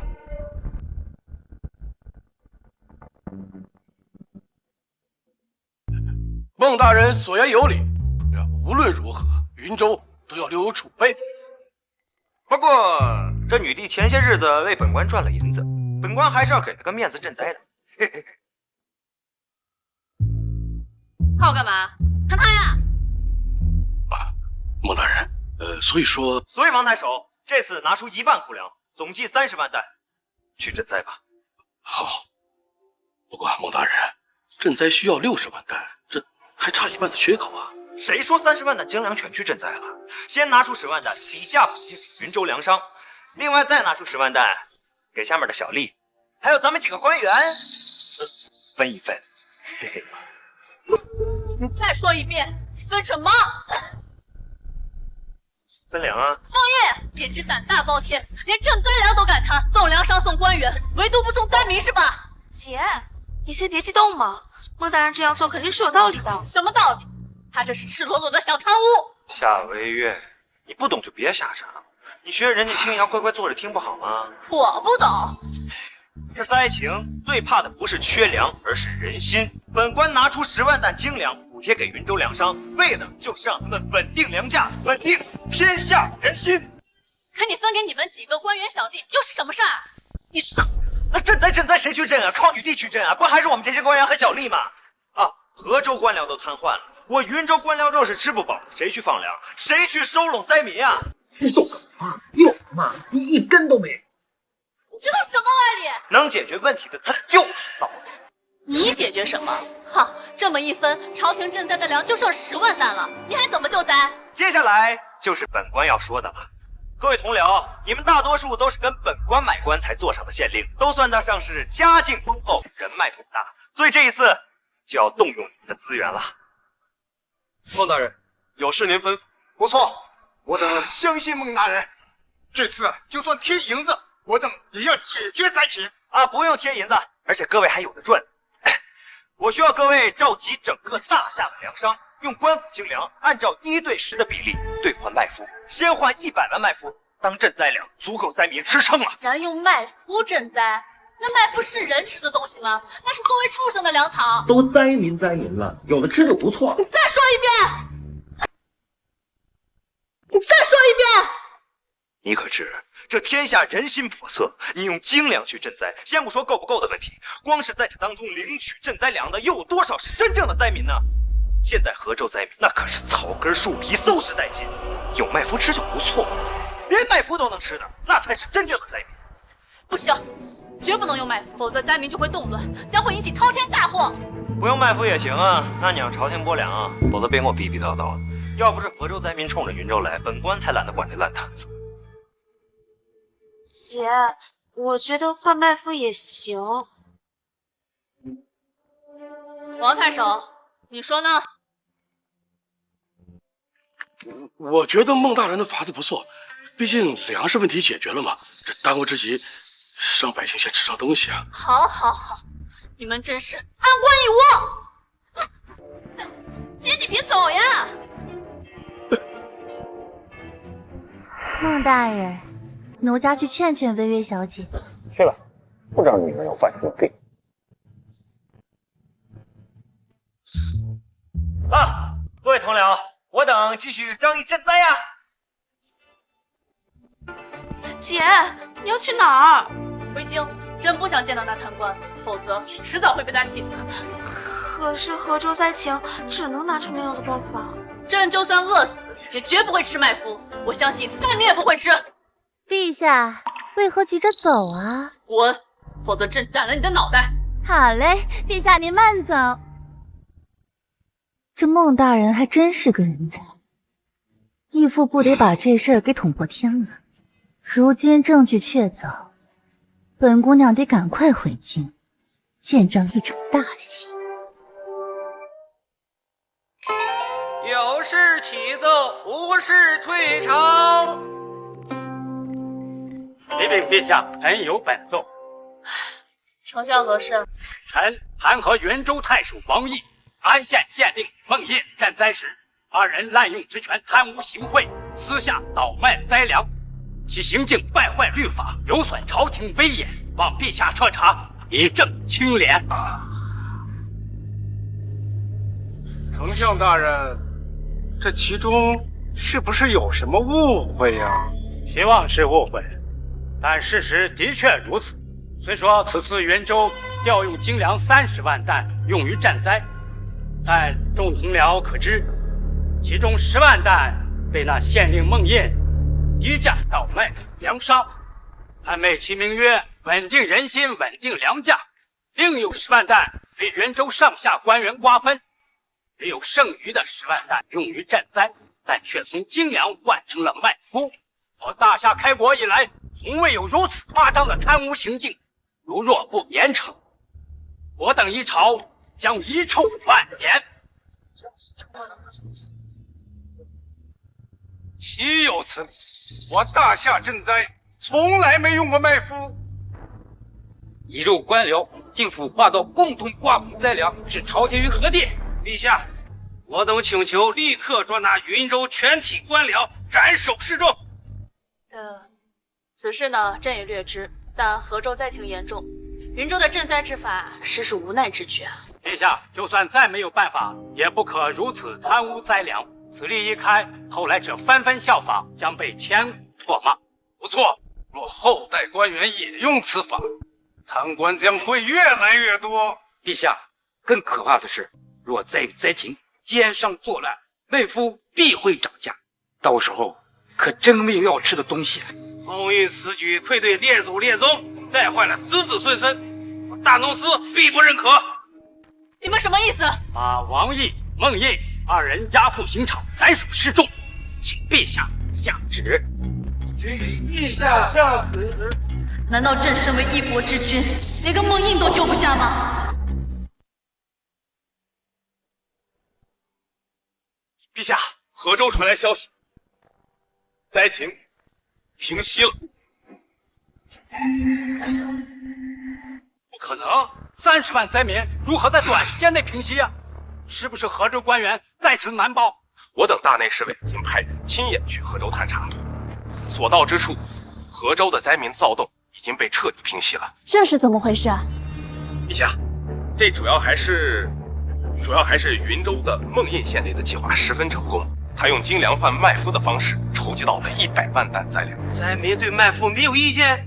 灾民并没有抗议，反倒十分感谢朝廷和官府，而且以往出现的抢粮食的情况，此次并没有出现。这是为何？据灾民所说，抢粮食的人一看是麦麸，纷纷的表示出了嫌弃。精粮换麦麸，竟还有如此好处！这云州的孟印对人性的把控，实在是惊人啊！不可能，就算粮食充足，可单凭云州一地官员，如何处理那么多的流窜灾民？这正是属下要说的。此次除了云州的官员和粮商在得到补贴和分配的灾粮后，朝着河州一路尽心尽力的赈灾外，孟印县令还将朝廷给的20万两白银和3万担精粮分配给了河州其他官员。大胆，还给河州的官员分赃！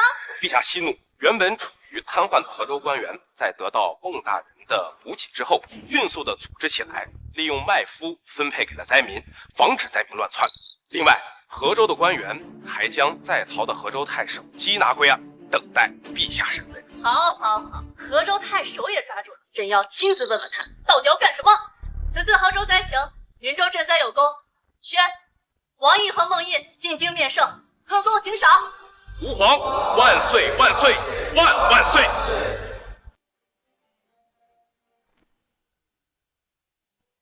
青瑶，朕这妆容如何？皇姐，孟大人进京面圣而已，有必要打扮那么漂亮吗？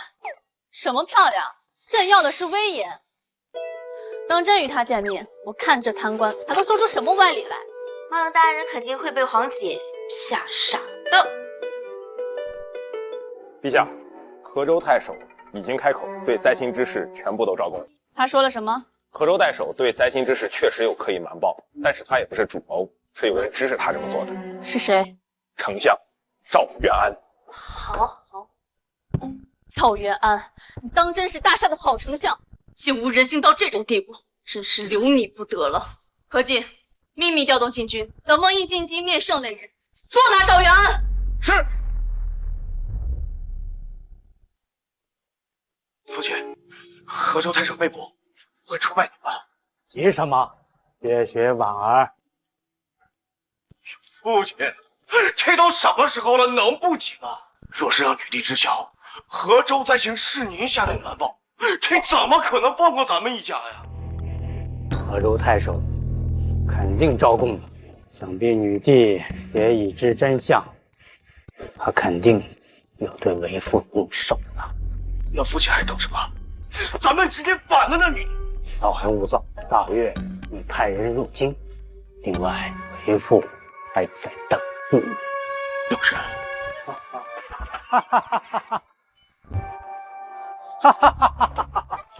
将大人安好。蒋统领，20年前与您边关一别之后，至今未曾私下一句啊。托丞相洪福，这些年来，蒋某步步高升，坐上这禁军统领之位，如今报答丞相了。看样子，陛下是对本相要动手了。禁军已经控制了京城，也包围了您的丞相府。弄得好，婉儿，看查。此次以查代酒，敬蒋统领。大愿若成，必报答蒋统领。好，干！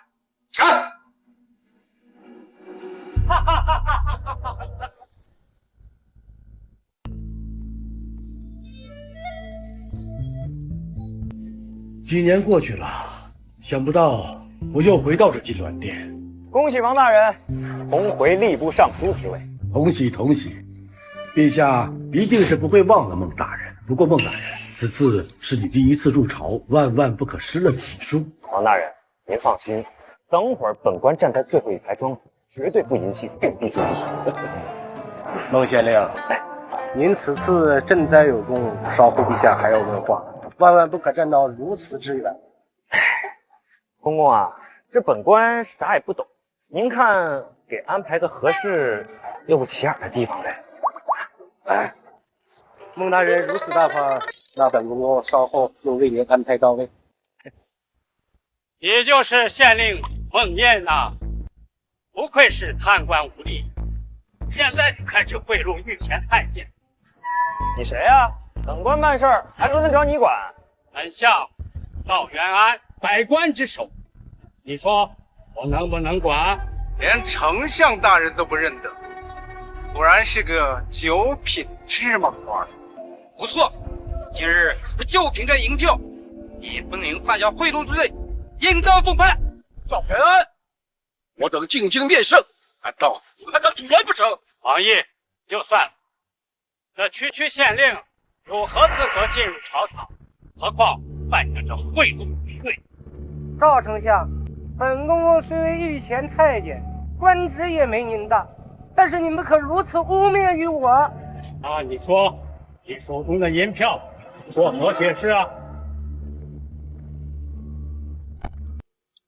哎，这银票是王公公调的，不归原主，有问题吗？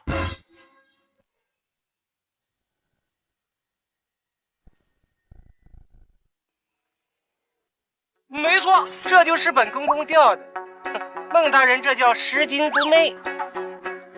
一派胡言，银票怎么能调出来呢？就是，钱财之物，有谁不会好好保管？那银子平时都能调，那银票为啥不能调啊？好，你孟印果然贪污有道，非礼频出。但是无论如何，你就是如何贿赂，你也入不得这金銮殿。一个小小的县令，有何资？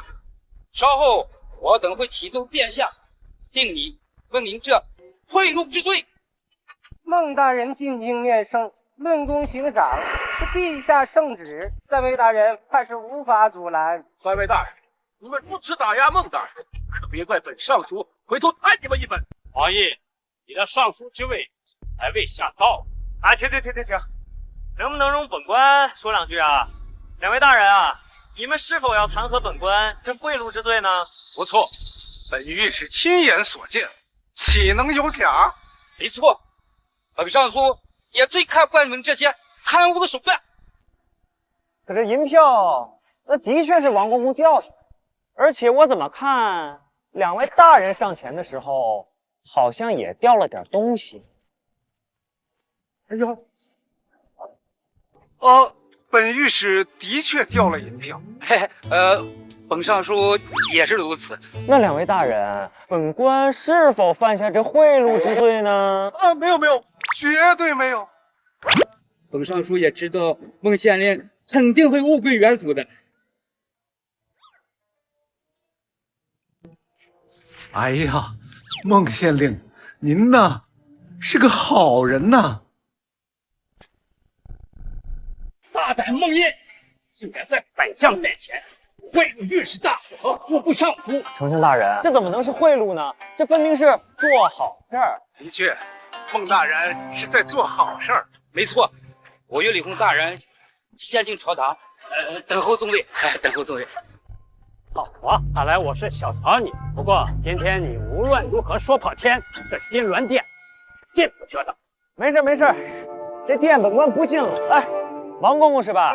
王大人，等会儿陛下若是问起这本官为何不在，你们如实说就是了。好说，本尚书回头就想想，如何参得丞相大人一本。本公公稍后也会启禀陛下。各位大人，陛下让小人来召孟县令去花园单独面试。什么？是说入朝面圣吗？孟县令，虽然说丞相大人不让您进殿，但是我们替您通知了陛下。不错，陛下说了，是有些不妥，要单独召你面圣了。多谢两位大人了。哎呦，客气。气杀本相！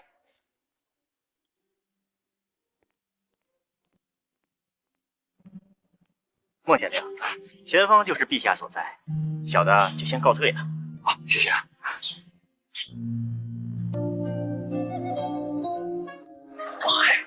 这女帝身材还真不错。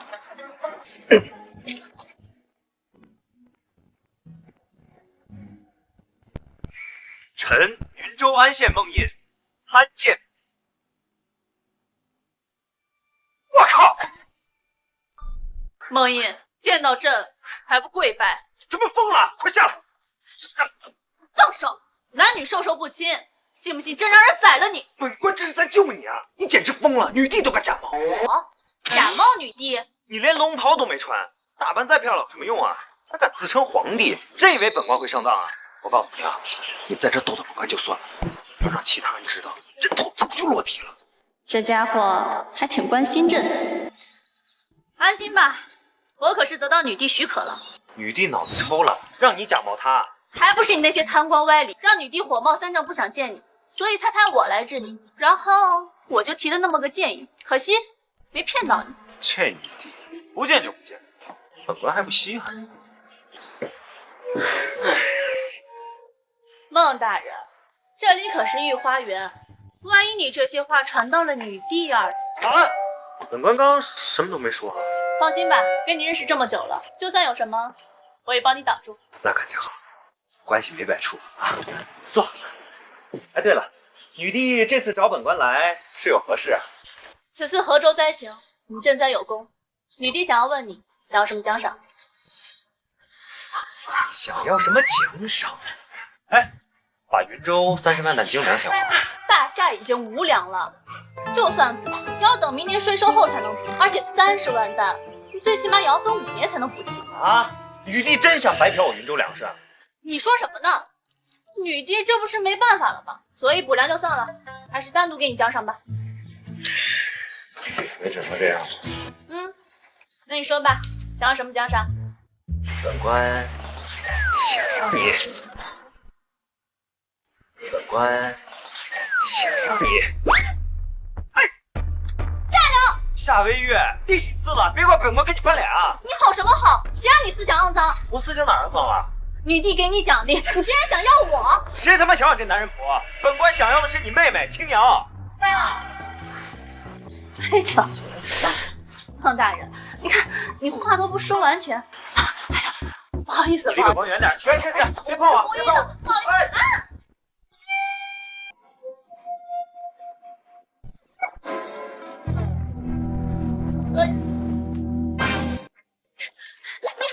你下凉！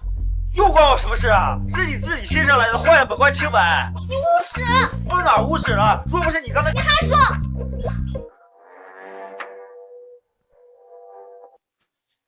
夏微月，认识你，倒了我8倍的血费。今天这事儿只有你我2人知道，若是透露出去，我让陛下斩你人头。哦，好，便宜你占了，锅让本官背，是这意思。陛下，陛下，陛下，陛下，陛下不在，正在金銮殿。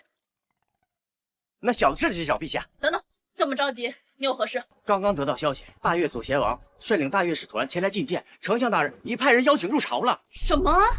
怎么了？觐见使臣不是很正常的事吗？若是其他王朝也就算了，可那大越蛮夷侵略我大夏国土，与沈巍元帅早已交战多年，这次前来必定是不安好心。不会有事儿的，拜托，这可是大夏京城，那些使臣若敢在此地撒野，怕是连皇宫都走不出去了。话的确如此，但奇怪的是，那奸相赵元安竟然不启禀陛下，就让大越使臣入朝，他是无意。啊！赵元安勾结蛮夷要造反啊！那得赶紧跑路，万一京城打起来，就跑都跑不了。你真当陛下没准备吗？陛下早已派了禁军控制住了京城。那干嘛来呀？你都知道的消息，赵元安岂能不知？他肯定用手段反制禁军了。我还是先回云州。你的意思是，陛下有危险？废话，都这样了，肯定打一仗啊！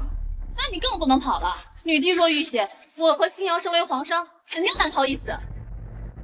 哎，要不这样吧，本官这次入京呢，把特种大队给带了，让他保护你跟青瑶。如若女帝遇到危险，你们俩速逃回云州。至于本官我，先回云州做准备。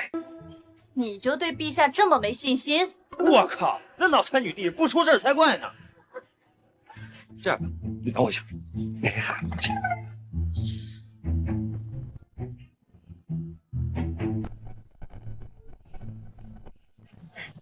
夏飞月，本官知道你想保护女帝，把这个东西带上，到了生死关头再把它打开。这里面什么东西？哎，你别管了，到时候就知道。本官先撤了，拜拜。哎你！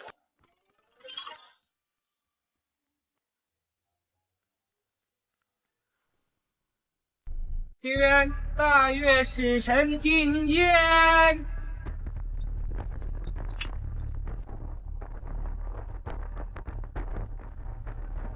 大越左贤王巴格尔见过大夏女帝。女帝果真生的是沉鱼落雁、闭月羞花啊！哈哈哈哈！放肆，竟敢羞辱我大夏女帝！来人，把她给我拿下！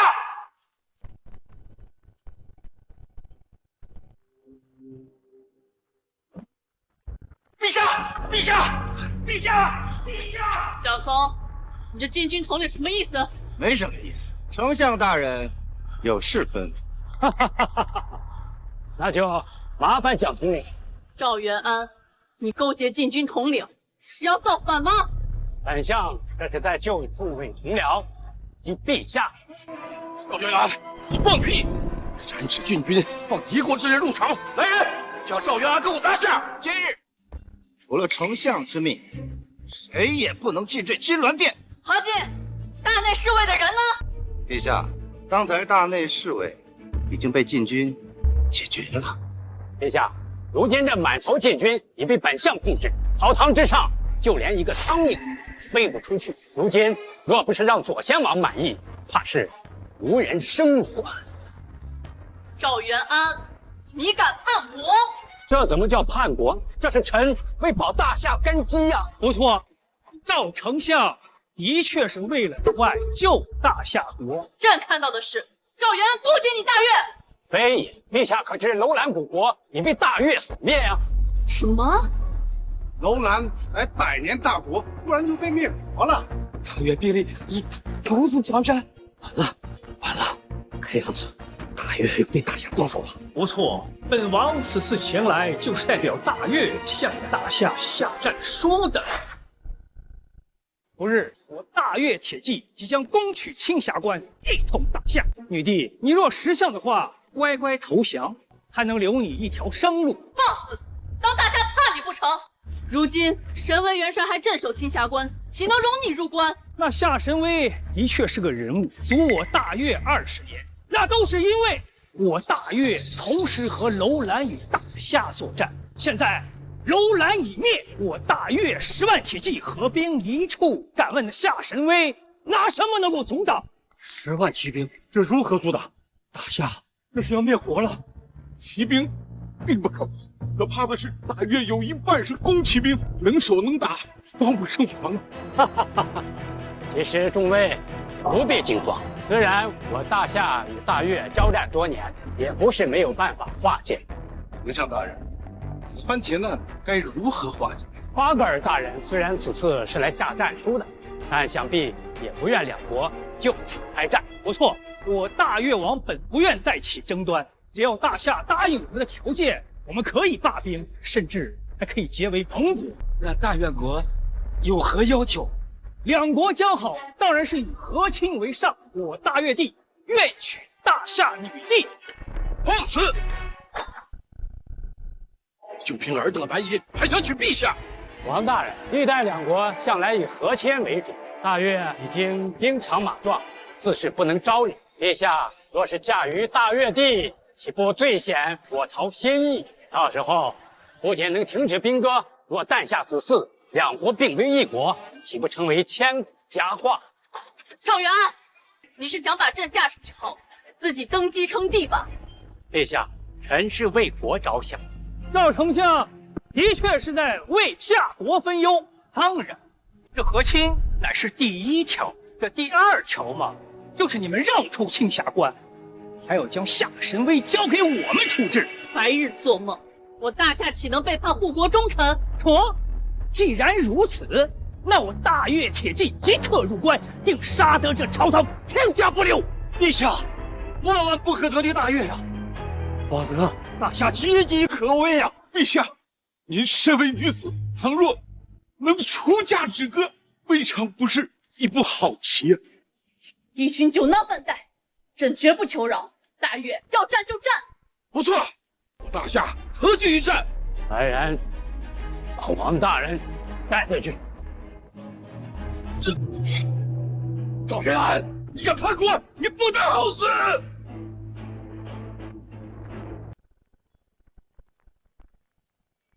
陛下，为国着想，你还是嫁了，否则大越入关，惹下祸端，你将是罪人。放屁！赵元安，今日过后，朕必取你人头。看样子，陛下是执意不嫁。朕乃皇帝，出嫁一事岂是你奸相可定？既然如此，就别怪臣得罪。来人！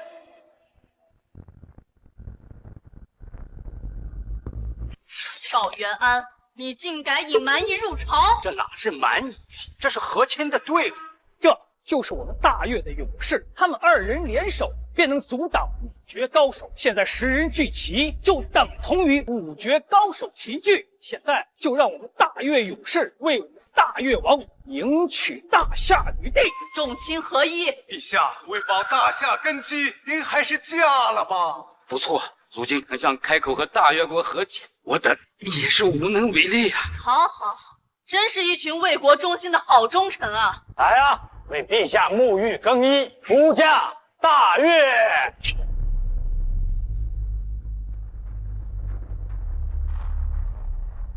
本官知道你想保护女帝，把这个东西带上，到了生死关头再把它打开。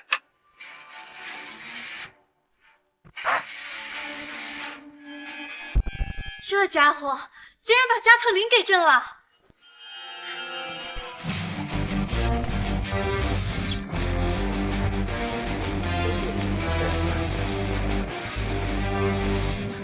想要朕嫁人，朕倒要看看今日谁敢拦我！想不到女帝性格如此刚烈，孤身一人也敢反抗，不愧是我大越王看中的女人。不过今日本王必须带你走，全给我上，让女帝出嫁大越。想逼老娘出嫁蛮夷，都去死！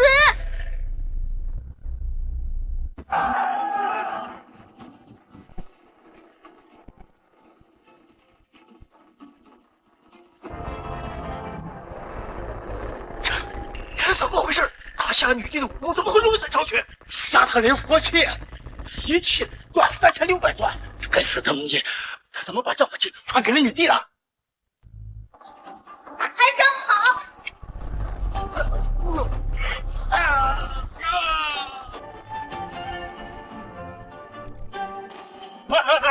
呀，我与大夏出行2人，你不能杀我呀，陛下！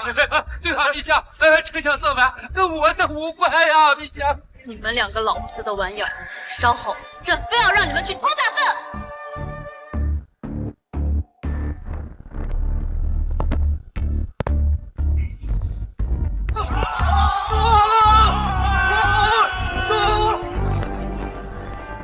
陛下，您还是束手就擒，出嫁大越吧。不错，此处有禁军1000人，陛下就算手持加特林也不可敌啊！好，好，好，真是一群反贼！朕今天就算死在这儿，尔等奸计也别想得逞！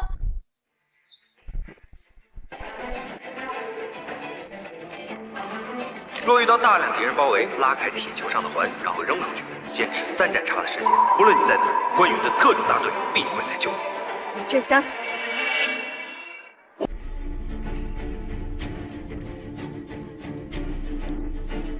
去死吧！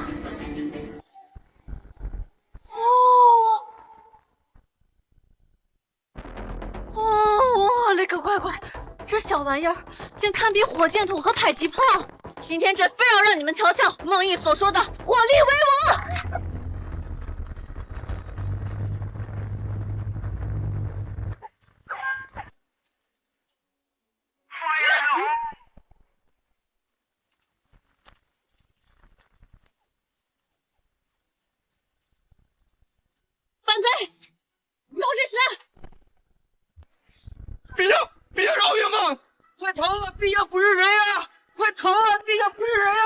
你们他娘的不是人！大丞相，这女帝武功超绝，非凡人能敌，我需先回大越调兵。左贤王，让我与你同去。则过了今日，败相必死无疑。你要跟我回大越？败相要有一计，夺取青霞关，让大越铁骑进入自信。走。怎么了？孟大人，为何突然回云州啊？今天不跑就来不及了。今日之内，京城肯定开打，女帝肯定有危险的。不会吧？那可是金銮殿，陛下有大内侍卫保护。什么声音？好像是朝堂里传出来的。该死，夏威夷有危险，手榴弹都用上了。怎么办？姐姐还在宫里。妈的，这皇宫开炸，这天下得大乱了呀！魏源，听令，死在你率领各等大队前去皇宫带出夏维远。记住，无论是谁，只要敢伤害维远，一律击毙。是。哎，另外，再派出5个人保护青苗，我们在城外汇合，等你们回云州。得令。来，跟我走，上来。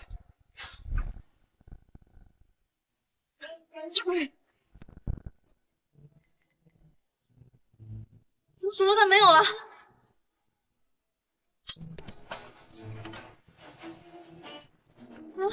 怎么加特林也不管用了？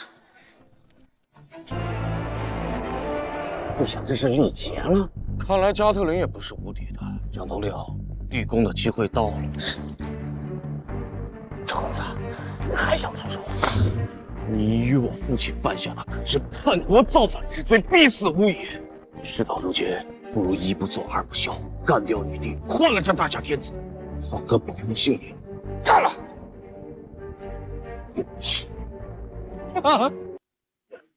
陛下，加特林已无用，如今谁也救不了你。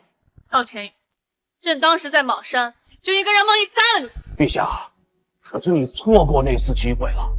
如今你一个女子，面对这大量禁军，你还能怎么样？还是乖乖的出嫁大越吧。朕今日就算死，也绝不会答应你们。可是，就算你变成一具尸体，家父也会把你抬到大越。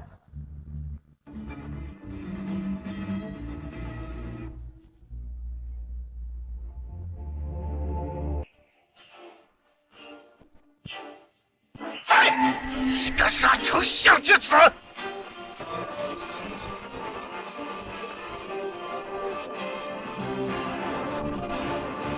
关队长，回叶小姐，孟大人让我等救你回云州。他果然是担心我。不过在此之前，给朕杀了这群叛军。陛下，大内侍卫已陆续脱困，前来救驾。你这大内密探还有脸来？陛下，还请尽快恢复朝堂秩序。杀了这群叛军，朕看谁还敢动！飞虎大人，维叶小姐是等着陛下。没错。关队长，此事万万不可向孟小姐提起。关队长，你若闭嘴，朕保你和特种部队加官进爵；可你若敢透露出去，朕扒了你的皮！走走，陛下，关羽绝对不会乱说。何进，配合特种部队拿下这群叛军。是。陛下就如此自信，就凭这点人就想拿下我等禁军？什么禁军？沈文元帅不在，你们还敢勾结奸相造反，当个叛军，那就尔等作甚！也不能留一丝生机。朕今日差点死在这金銮殿上，你还想要生机？做梦！既然如此，那就别怪我等之命了。我蒋松习武那是一身武艺，超凡入圣，岂能？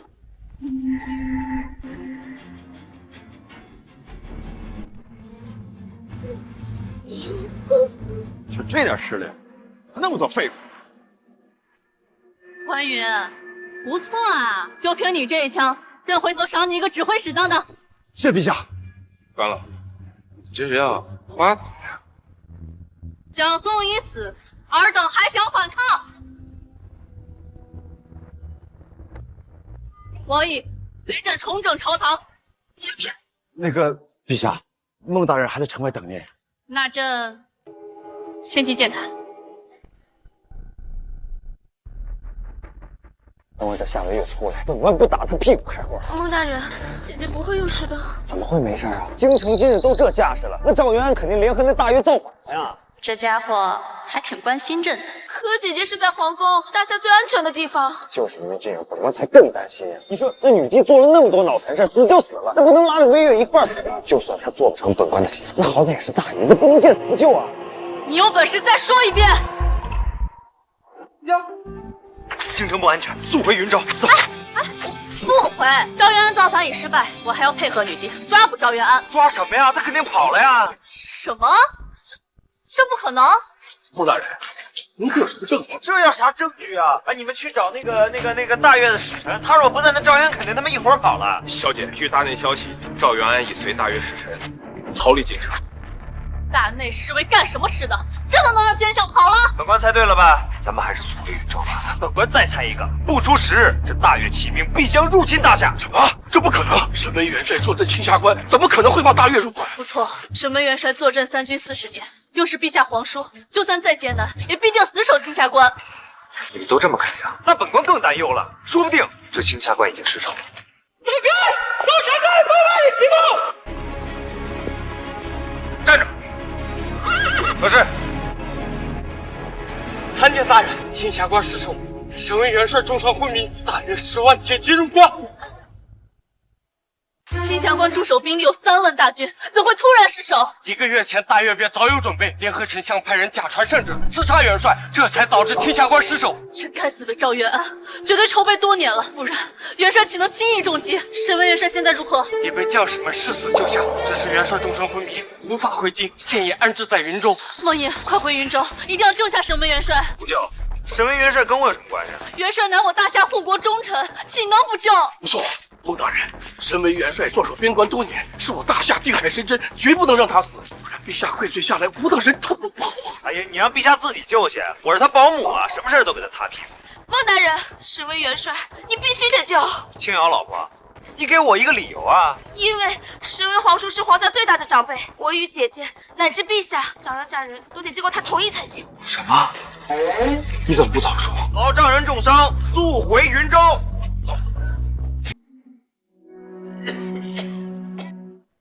皇叔，你怎么样了？见过陛下。皇叔，你重伤未愈，就安心养伤，剩下的事情交给朕处理。陛下，来不及了，趁着身体已无力回天了。皇叔，我不想你死。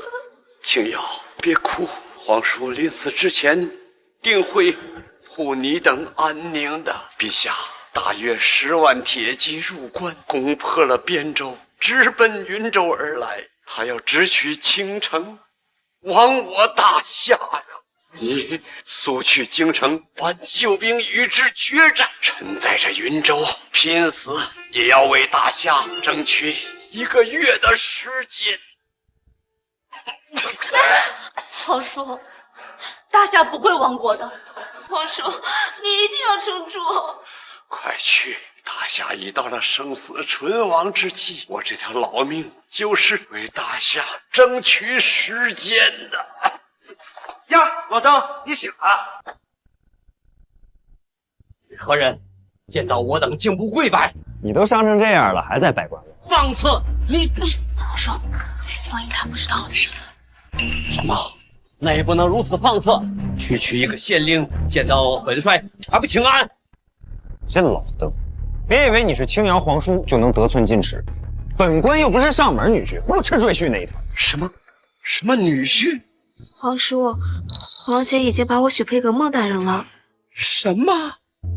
魏月，就凭他油腔滑调的样子，凭什么资格娶青瑶？这本官有什么资格？本官连彩礼都出了。什么？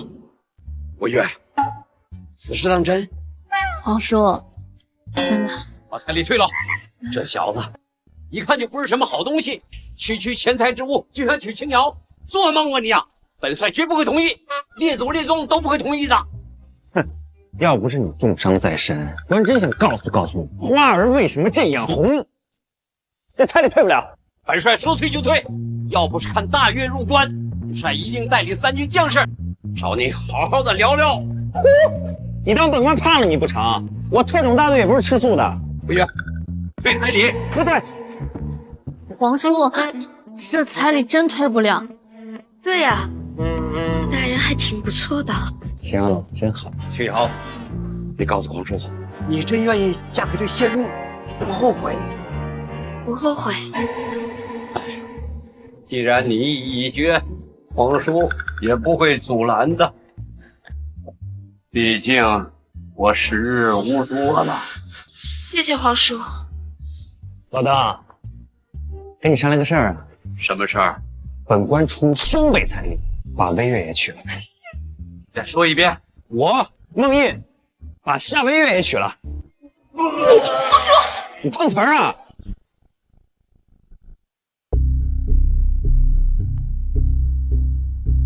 大夫，我皇叔伤情如何？乌叶小姐，我们按照孟大人的命令，已经给十位元帅注射了青霉素，不出1日，元帅便能够苏醒。我皇叔说他命不久矣。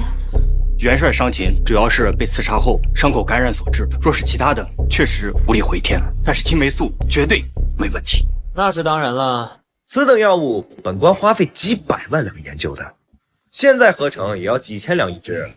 所以这老邓啊，死不了。下去吧。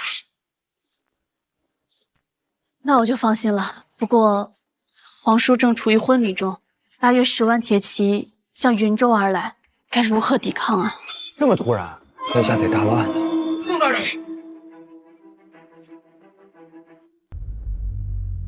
孟大人，大越入关，直取京城，朝廷已下旨，命我等阻挡一越。啊！女帝不派兵，让我云州抵挡大越。不错，如今身为元帅重病，大将兵力群龙无首，短时间内怕是没有办法出兵。我还要去通知三军。孟大人，你尽快想想办法。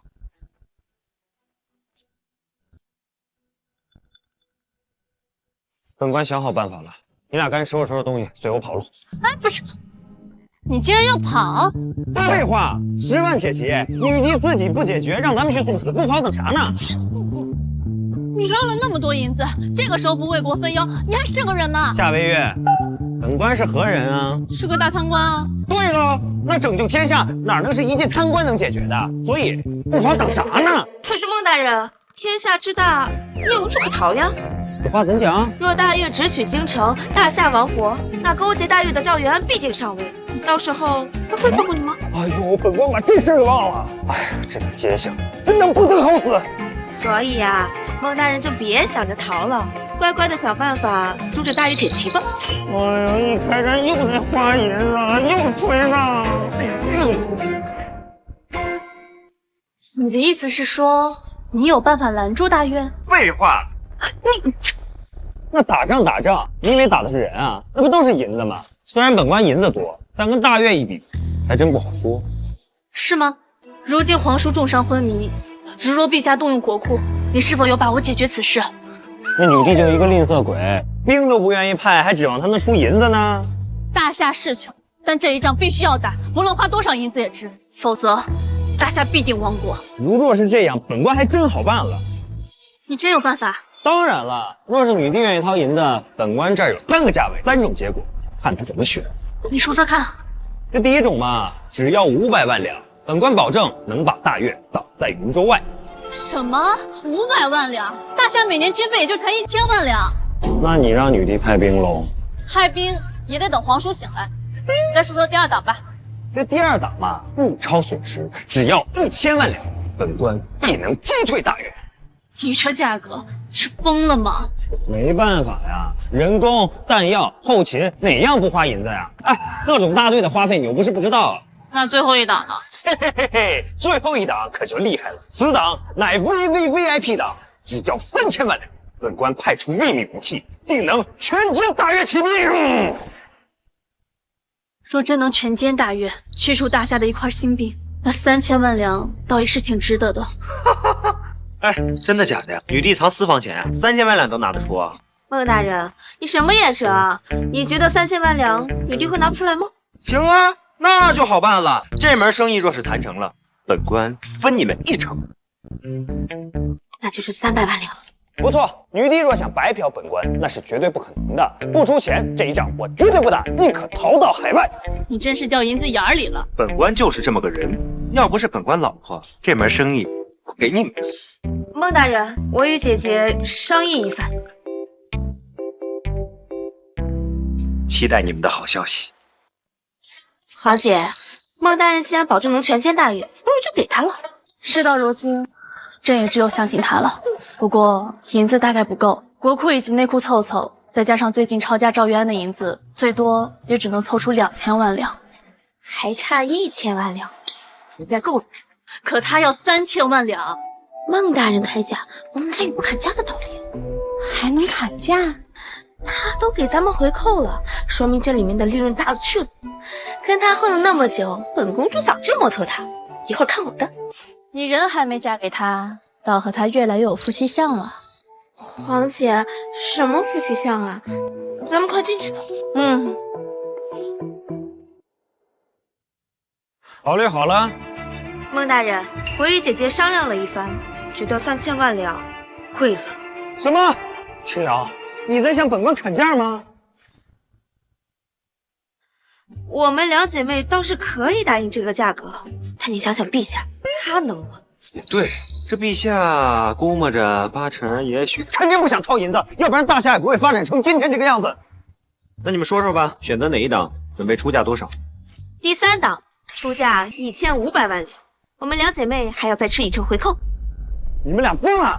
你教我们的呀，别管别人怎么出价，直接对半子。你气死本官了，这价格绝对不行。本官还是收拾东西跑路吧。孟大人，就这个价吗？青瑶，真不是本官乱开价，而是枪炮一响，黄金万两啊！本官招出秘密武器，全歼大越骑兵，差不多就1500万两。你算算，再给你们回扣，还有其余支出，亏本的生意，你们会做吗？那你说吧，要多少？最低2500万两，全款。夫君，真不能再低了吗？青瑶老婆，为夫真的想给你优惠，我真的是优惠不了啊！要不然就凭你这身夫君，为夫早就答应了。那要不先付2000万两，其余500万两延后支付？不行，女帝上次欠我的赈灾粮还没还呢，我还指望她出500万两银子，谁信啊？姐，怎么办呀？大越都要打过来了。你们俩就跟本官跑路吧，这最后的500万女帝都凑不出来，这大夏呀，不救也罢。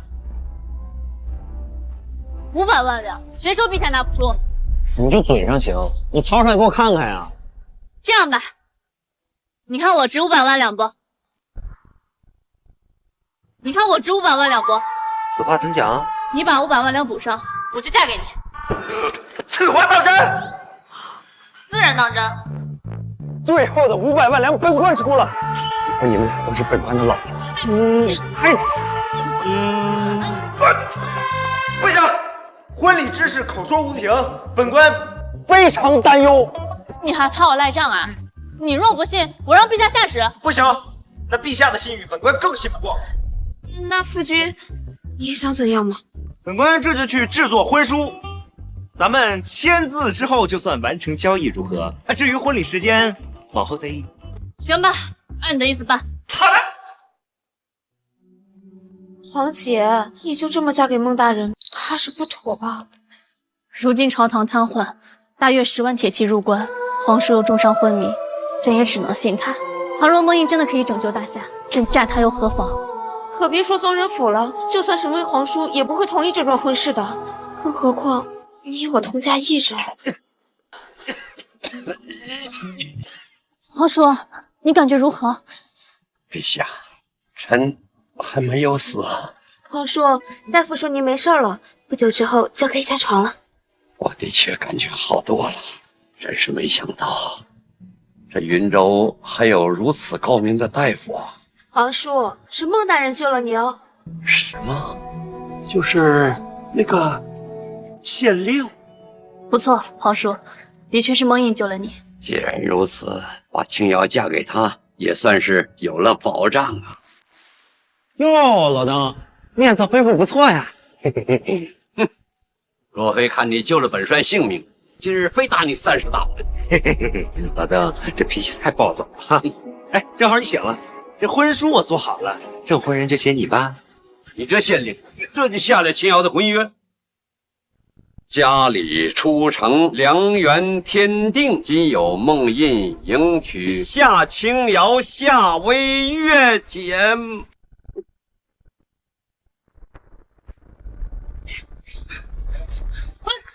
哎，老邓，怎么了？我帮你找。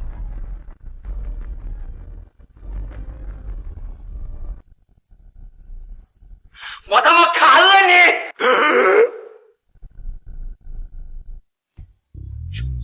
我会宰了你！干什么？不是，老邓，你别乱来啊！我夏家嫡系，我有文月、青瑶2女，你还想都娶了？我也不是你，我靠，你唬谁呢？你们皇室不还一女帝呢吗？我靠，你还说我今天非把你大卸8块！你们哪跑？你站住！不是，皇姐，皇叔这是好了？看这个样子，应该是恢复了。那你还嫁不嫁给孟大人？婚书都写了，嫁吧。那我们不能看着夫君被皇叔砍死啊！哎，皇叔，你听我们解释。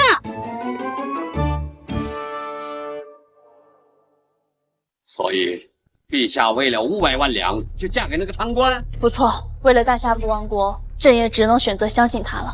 岂有此理！那贪官除了有把加特林、300支火筒、几十个迫击炮手榴弹，还有什么？还有什么？可是皇叔，就凭这些东西，孟大人救过我们很多次了，而且我觉得有这些对付大约够了。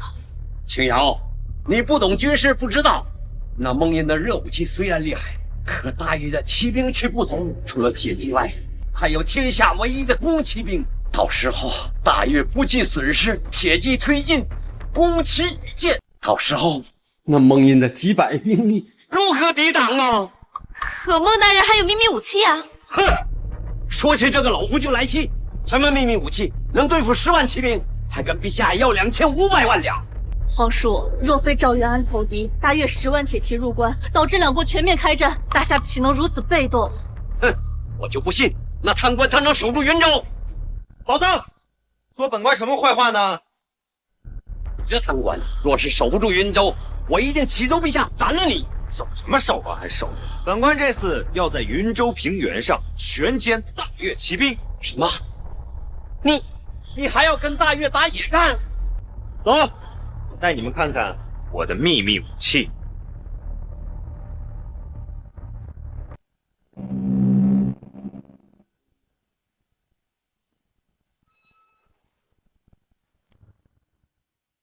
来看看吧。哇，又粗又大。这铁疙瘩就是你所谓的秘密武器？当然了，本官这次要让大越骑兵知道什么叫做平原霸主、钢铁洪流。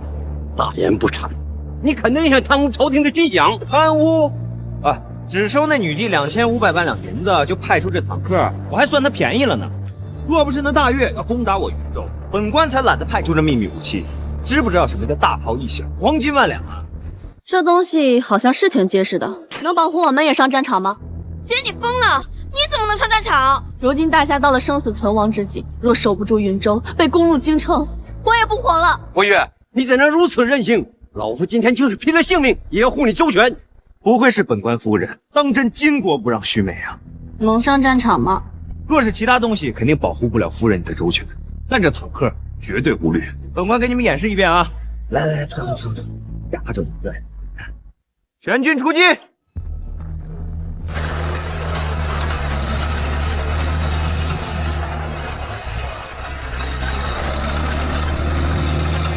怎么样？这铁疙瘩好像挺神奇的，感觉运粮还不错。老邓，你脑子进水了，用坦克运粮啊？气煞老夫爷！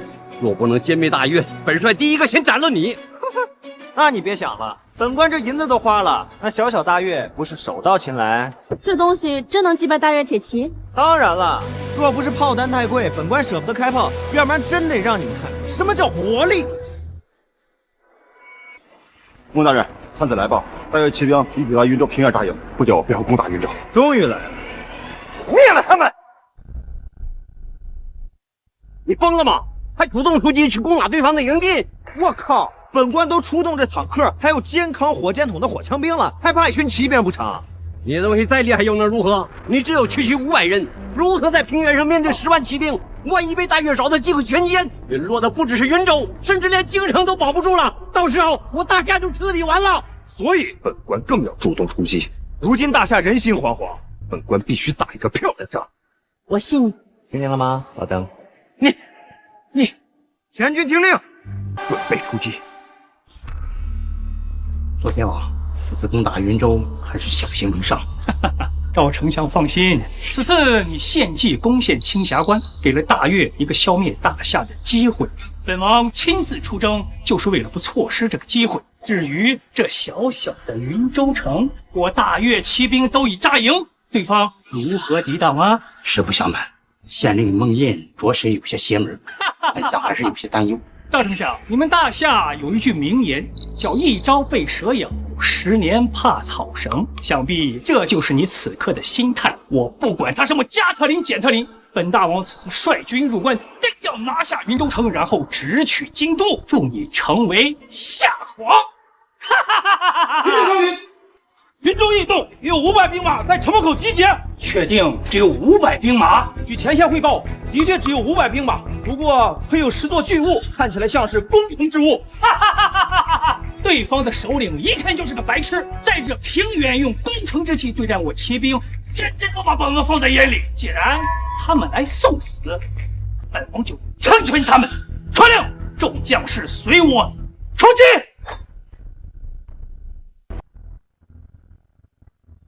大人，敌方兵马已出营，怕不下万人。太好了，让弟兄们布置营地，准备应敌。是。两军交战，为何还不赶快派兵布阵？本官这不建好营地了吗？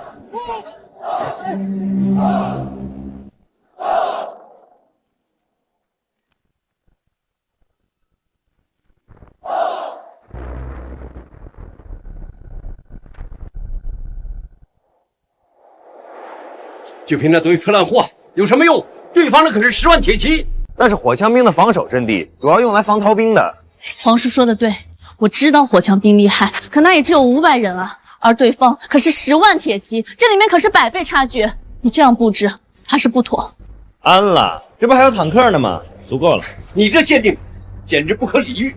大夏若是亡国，你就是罪魁祸首。你说话给我注意点啊！若不是女帝给本官银子，本官才懒得打这仗呢。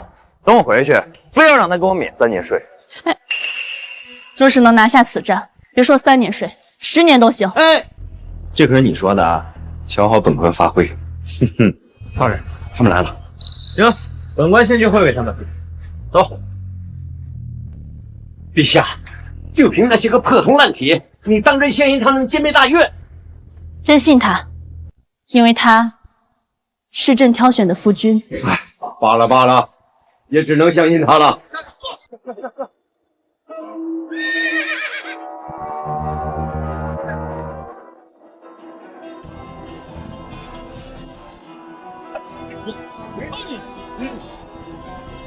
王爷，坏我大事，大我子嗣，今日本相必取你性命。赵元安，好好的大夏丞相你不做，为何非要叛国呀？还投靠这大越蛮夷，这祖宗的脸呀，都被你丢尽喽！无知小儿，竟然辱我大越！左贤王，稍安勿躁。这孟爷阴险狡诈，带这么点人，怕是有埋伏。勘察一遍再动手。哎，孟爷，我赵元安何来愧对祖宗一说？若非女帝不愿意嫁与大越王，惹怒大越，何来两国兵马相割？赵元安真是贼心不死，恨不能早杀了他。就是，还想让我陪嫁，今天绝不能放过他。陛下，若真到了无法挽回之际，臣就算舍了性命，也要展现金星的狗头。赵元安，你他妈的真够无耻！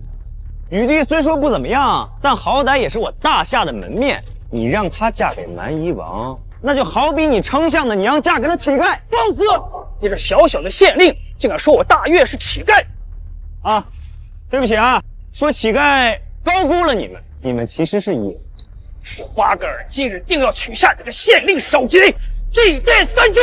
你们这些歪瓜裂枣，还想娶本官人？做梦！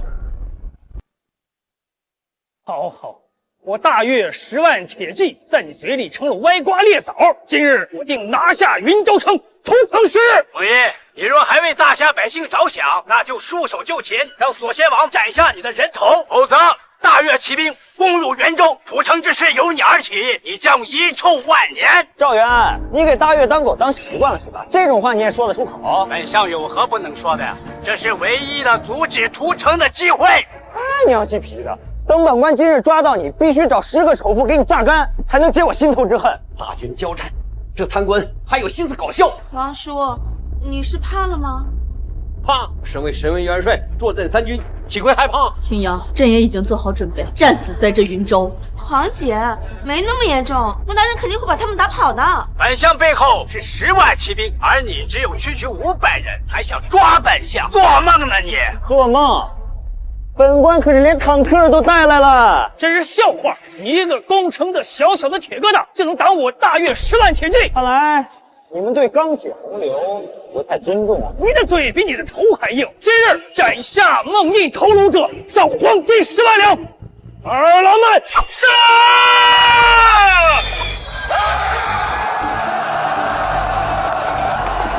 完了完了，这下开打了！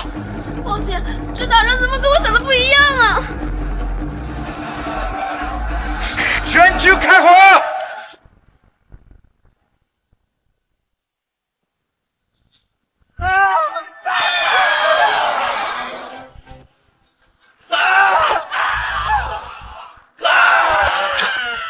这什么东西啊！老邓，本官让你看看什么叫做现代化战争。这禁军竟如此威力啊！全军散开，用弓箭远程攻击铁疙瘩。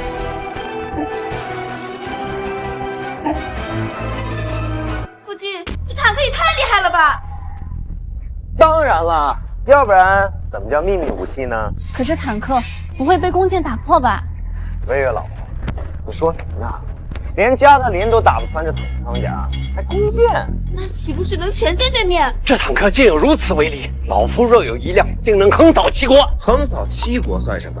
那目光所至，皆为下毒。好一个目光所至，皆为下毒！哎，能不能让老夫也试试？好说呀，但老邓啊，你看本官和微月、青瑶这婚事，你小子何德何能，竟然先娶她们姐妹俩？老邓，本官本来想的是等歼灭大越骑兵之后，借你辆坦克来平息内乱，但现在看来，本官这个想法似乎是有点欠缺。这个老夫倒是觉得青瑶跟微月看人还是挺准的哈。老夫同意你们的婚事了，愿意做你们的证婚人，成交。来，你来发号施令，摁这个键，说话就行。好，开炮！开炮！开炮！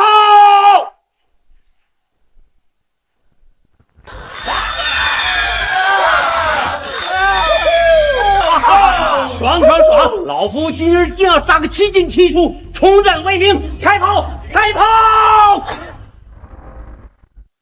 左贤王，快撤吧，否则全军覆灭啊！撤不了了，就算撤到平原，被这巨物追上，也是难逃一死。事到如今，只能置之死地而后生。全军听令，绕过巨物，直取云州！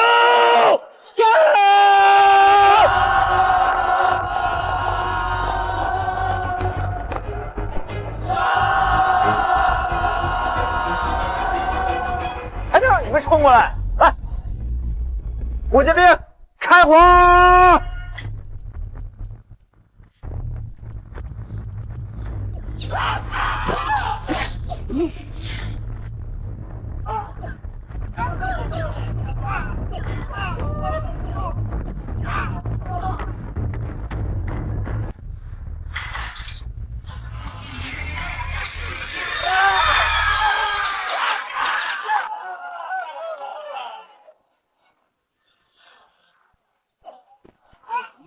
这就是所谓的任务金，竟有如此的威力啊！当然了，老邓，要不是这大越骑兵人数太多，而且这平原啊又太过宽广，单凭这几样，本官就灭了大越。哎，这些东西能不能卖呀？老夫用来配备三军。好说好说，只要钱到位，都是。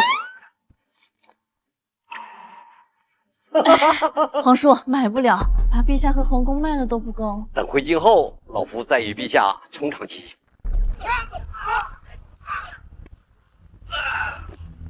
魔鬼，他们全都是魔鬼！快撤！撤退！全军撤退！撤！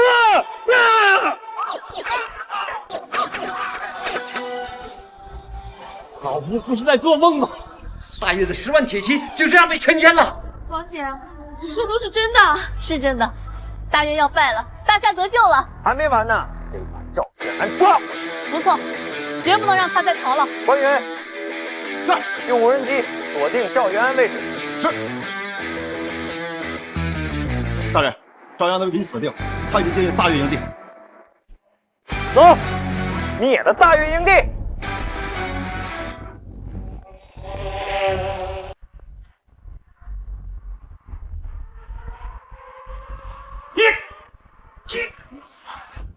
帅前王，全军溃败，如今有何计策呀？拿了粮草，逃回大越就是计策。什么？不是说好了要救本相，拿下大夏皇位的吗？不是你这个狗东西，10万铁骑怎么会死在这云州？好你个八哥，竟敢如此羞辱于我！将我赵元安献祭攻陷青霞关，令你等大越骑兵入京大夏，可在这云州折戟沉沙，反倒怪罪于我。你献计攻陷云州，本岂能损失如此惨重？就是你的错！好，蛮夷果然是蛮夷，欺软怕硬啊！要不是本王急着逃命，我一定这就活剐了你！来啊！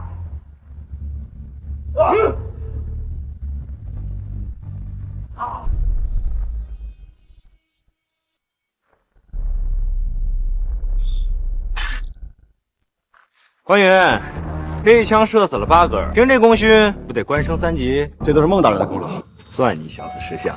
回头别忘了给本官送银子哦。那是当然，多谢孟大人提拔。都这个时候了，你还不忘收银子？我靠！毕竟这机会可是本官给关云的，要不然岂能有这功勋？孟大人的眼中只有银子。那是。赵元安还在这屋子里，本官到时候准备举办一个拍卖会，把这份功劳给卖出去。完美。若是如此，老夫军中还有几名军士缺点军功升职，不如我帮你联系联系。可以啊，老郑。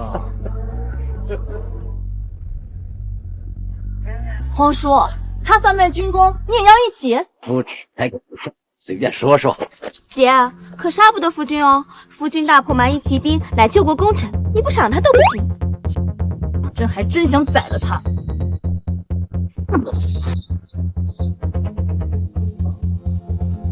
赵元安，本官宣布被捕了。官爷，本相栽在你的手里不远，要杀要剐，随你处置。no， 杀你不是，多抓你价格更高。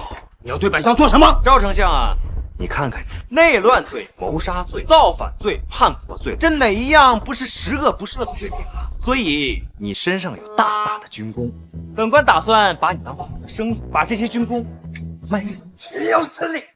竟敢如此羞辱本相！我就羞辱你怎么了啊？在8个人面前跟条狗一样，都什么时候了还敢跟本官顶嘴？所以啊，我最看不起你这无礼后的狗，到时候肯定给你卖一个大价钱。三路，我找我赵元安，竟落到如此下场！王姐，夫君不会真打算把赵元安卖了吧？不行，军功岂能拍卖？绝不能让这种风气蔓延。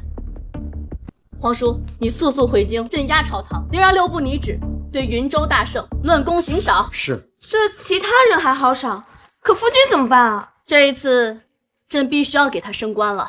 陛下，你真打算招孟引入朝堂？虽然说这家伙是一个人才，在军事、经济、内政方面也无一不弱，可实在是太贪了。这云州上下被他腐蚀的蛇鼠一窝，就是最好的证明。王姐，那你打算怎么升？朕心中早已有了主意。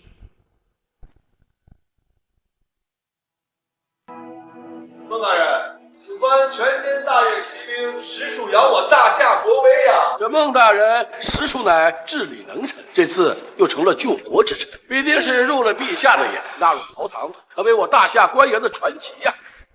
恭喜孟大人！本官才懒得去什么朝堂呢，在这云州不是挺好的吗？来，别客气了。孟大人，这以你的功绩，不可能不升官吧？本官打算把捉拿赵元安的功劳给拍卖出去，到时候肯定能卖个好价钱。哎，对了，几位大人啊，你们身边若有资源的话，还望多给本官介绍啊。孟大人，这有些不妥吧？这有什么不妥啊？本官真不愿意去那朝廷之上见那脑残女。你说什么？本官啥也没说啊。有种你再说一遍，女帝是什么？本官先溜了，这脑残粉惹不起。刚才接到消息，京城已获得云州大胜消息，圣旨已在来的路上。啊？赵元安，本官还没卖出去呢。卖你个头啊！就老实在这等着。我说你脑袋里除了想着贪银子，还有其他念头吗？我还以为你们姐妹俩。去。圣旨到。王公公。安县县令孟印何在？出来接旨。我家孟大人今日不在。把他喊来，圣旨岂能不接？哎呀，不如改日吧。孟印，在找死吗？慌什么慌？这就是孟印县令宣读圣旨。是。哎，你认识这太监，让他回去呗。给我老实接旨。父亲，你不接也得接。宣旨。今安县县令孟印、王毅、关云等人抓捕奸相，歼灭大越，救国永功，朕深感欣慰。又知云州一府百姓安居乐业，生活富足，实属救世能臣。此论功行赏，以彰其功。一，赐封安县县令孟印，加官进爵，爵升3级，赐名安国侯，官升5品，晋升海州太守。1月内上任海州府任职。我靠，这他妈明升暗降，一级调任啊！这女帝太不是东西了。接圣旨还敢大不降？2，赐封云州太守王毅，官复2品，重回朝堂，长吏部尚书之位。3，赐封安县捕快关云，均升4级，调任海州。4，海州指挥使之位。4，云州全体官员各升1级，钦此。孟大人，圣旨宣召完毕。我先走了。哎，公公，能不能快了呀？这要把本官调出云州，这和抄家有什么区别呀？大人，你少说2句。哎，王公公，圣旨能退了。孟大人说笑了，还有一事。这是陛下密诏，为防奸相赵元安再次逃逸，命你3日之内在安县刑场将其斩首。啊！这女帝是不是知道本官要把赵元安卖出去？我事情已经办完，我就先走了。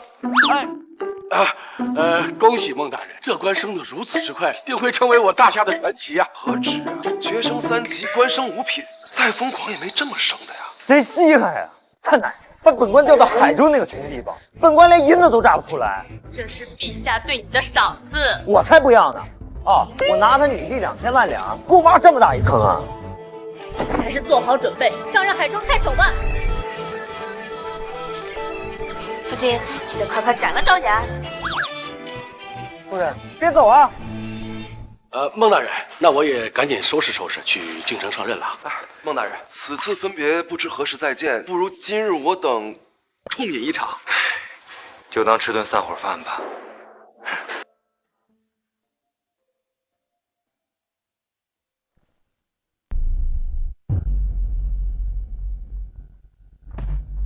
赵元安，你乃大夏丞相，却勾结大越，蓄意卖国，你可知罪？丞相，只不过是成王败寇罢了。哪里来的成王败寇？无非就是残害同胞、出卖大夏、自私自利的卖国贼。对，结党营私，割让疆土，谋权篡位，杀你都是便宜的。狗东西，云州差点把他给祸害了呀！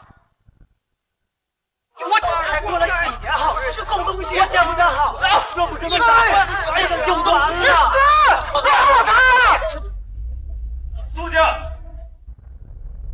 赵元，都死到临头了，你还不知悔改？若不是你这县令坏了本相的大事，这大夏早就姓赵了。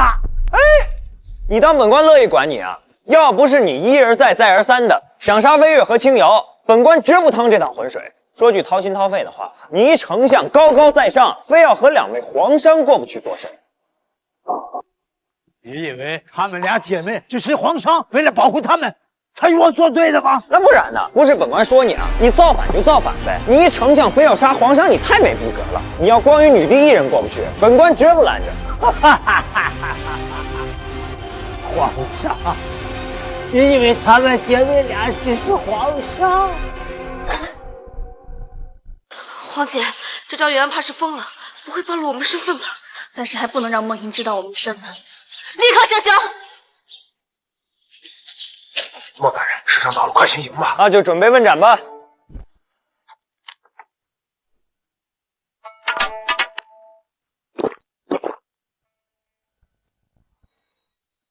老头儿，别笑了，马上就要问斩了，还有没有什么想说的？本校着实想不到，登基大业竟然毁在你这区县令手上。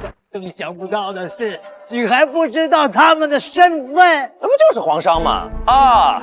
不过她们姐妹2人毕竟与本官已经结婚书，另一层身份就是本官的老婆。让夏薇月和夏清瑶嫁给你吗？她们姐妹俩是。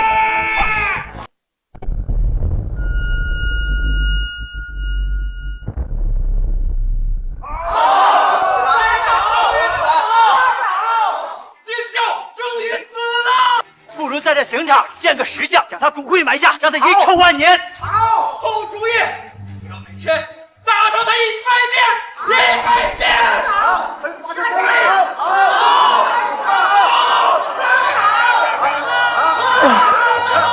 赶了个奸相，真是累死本官了。夫君该前往海州府了。不去也得去呀，那女帝给本官挖的大坑。你若真这么厉害，能把海州治理好，陛下绝不吝啬赏赐。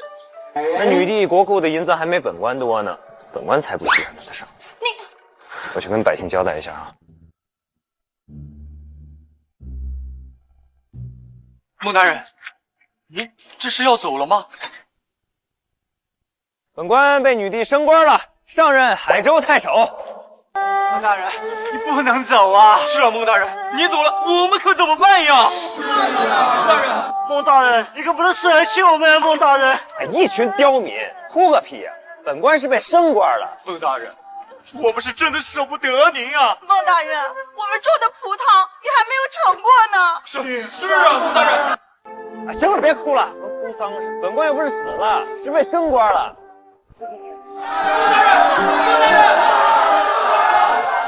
这家伙比朕还如此得民心吗？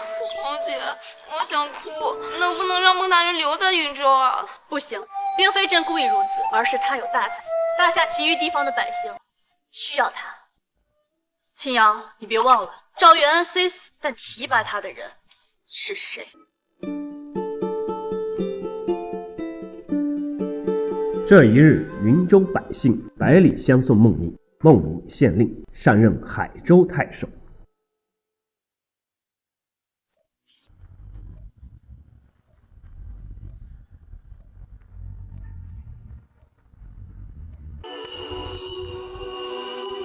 婉儿见过太后。赵元安终究还是败了。启禀太后，义父篡位失败，已在云州安县被刑场问斩。废物，连个小丫头都解决不了了。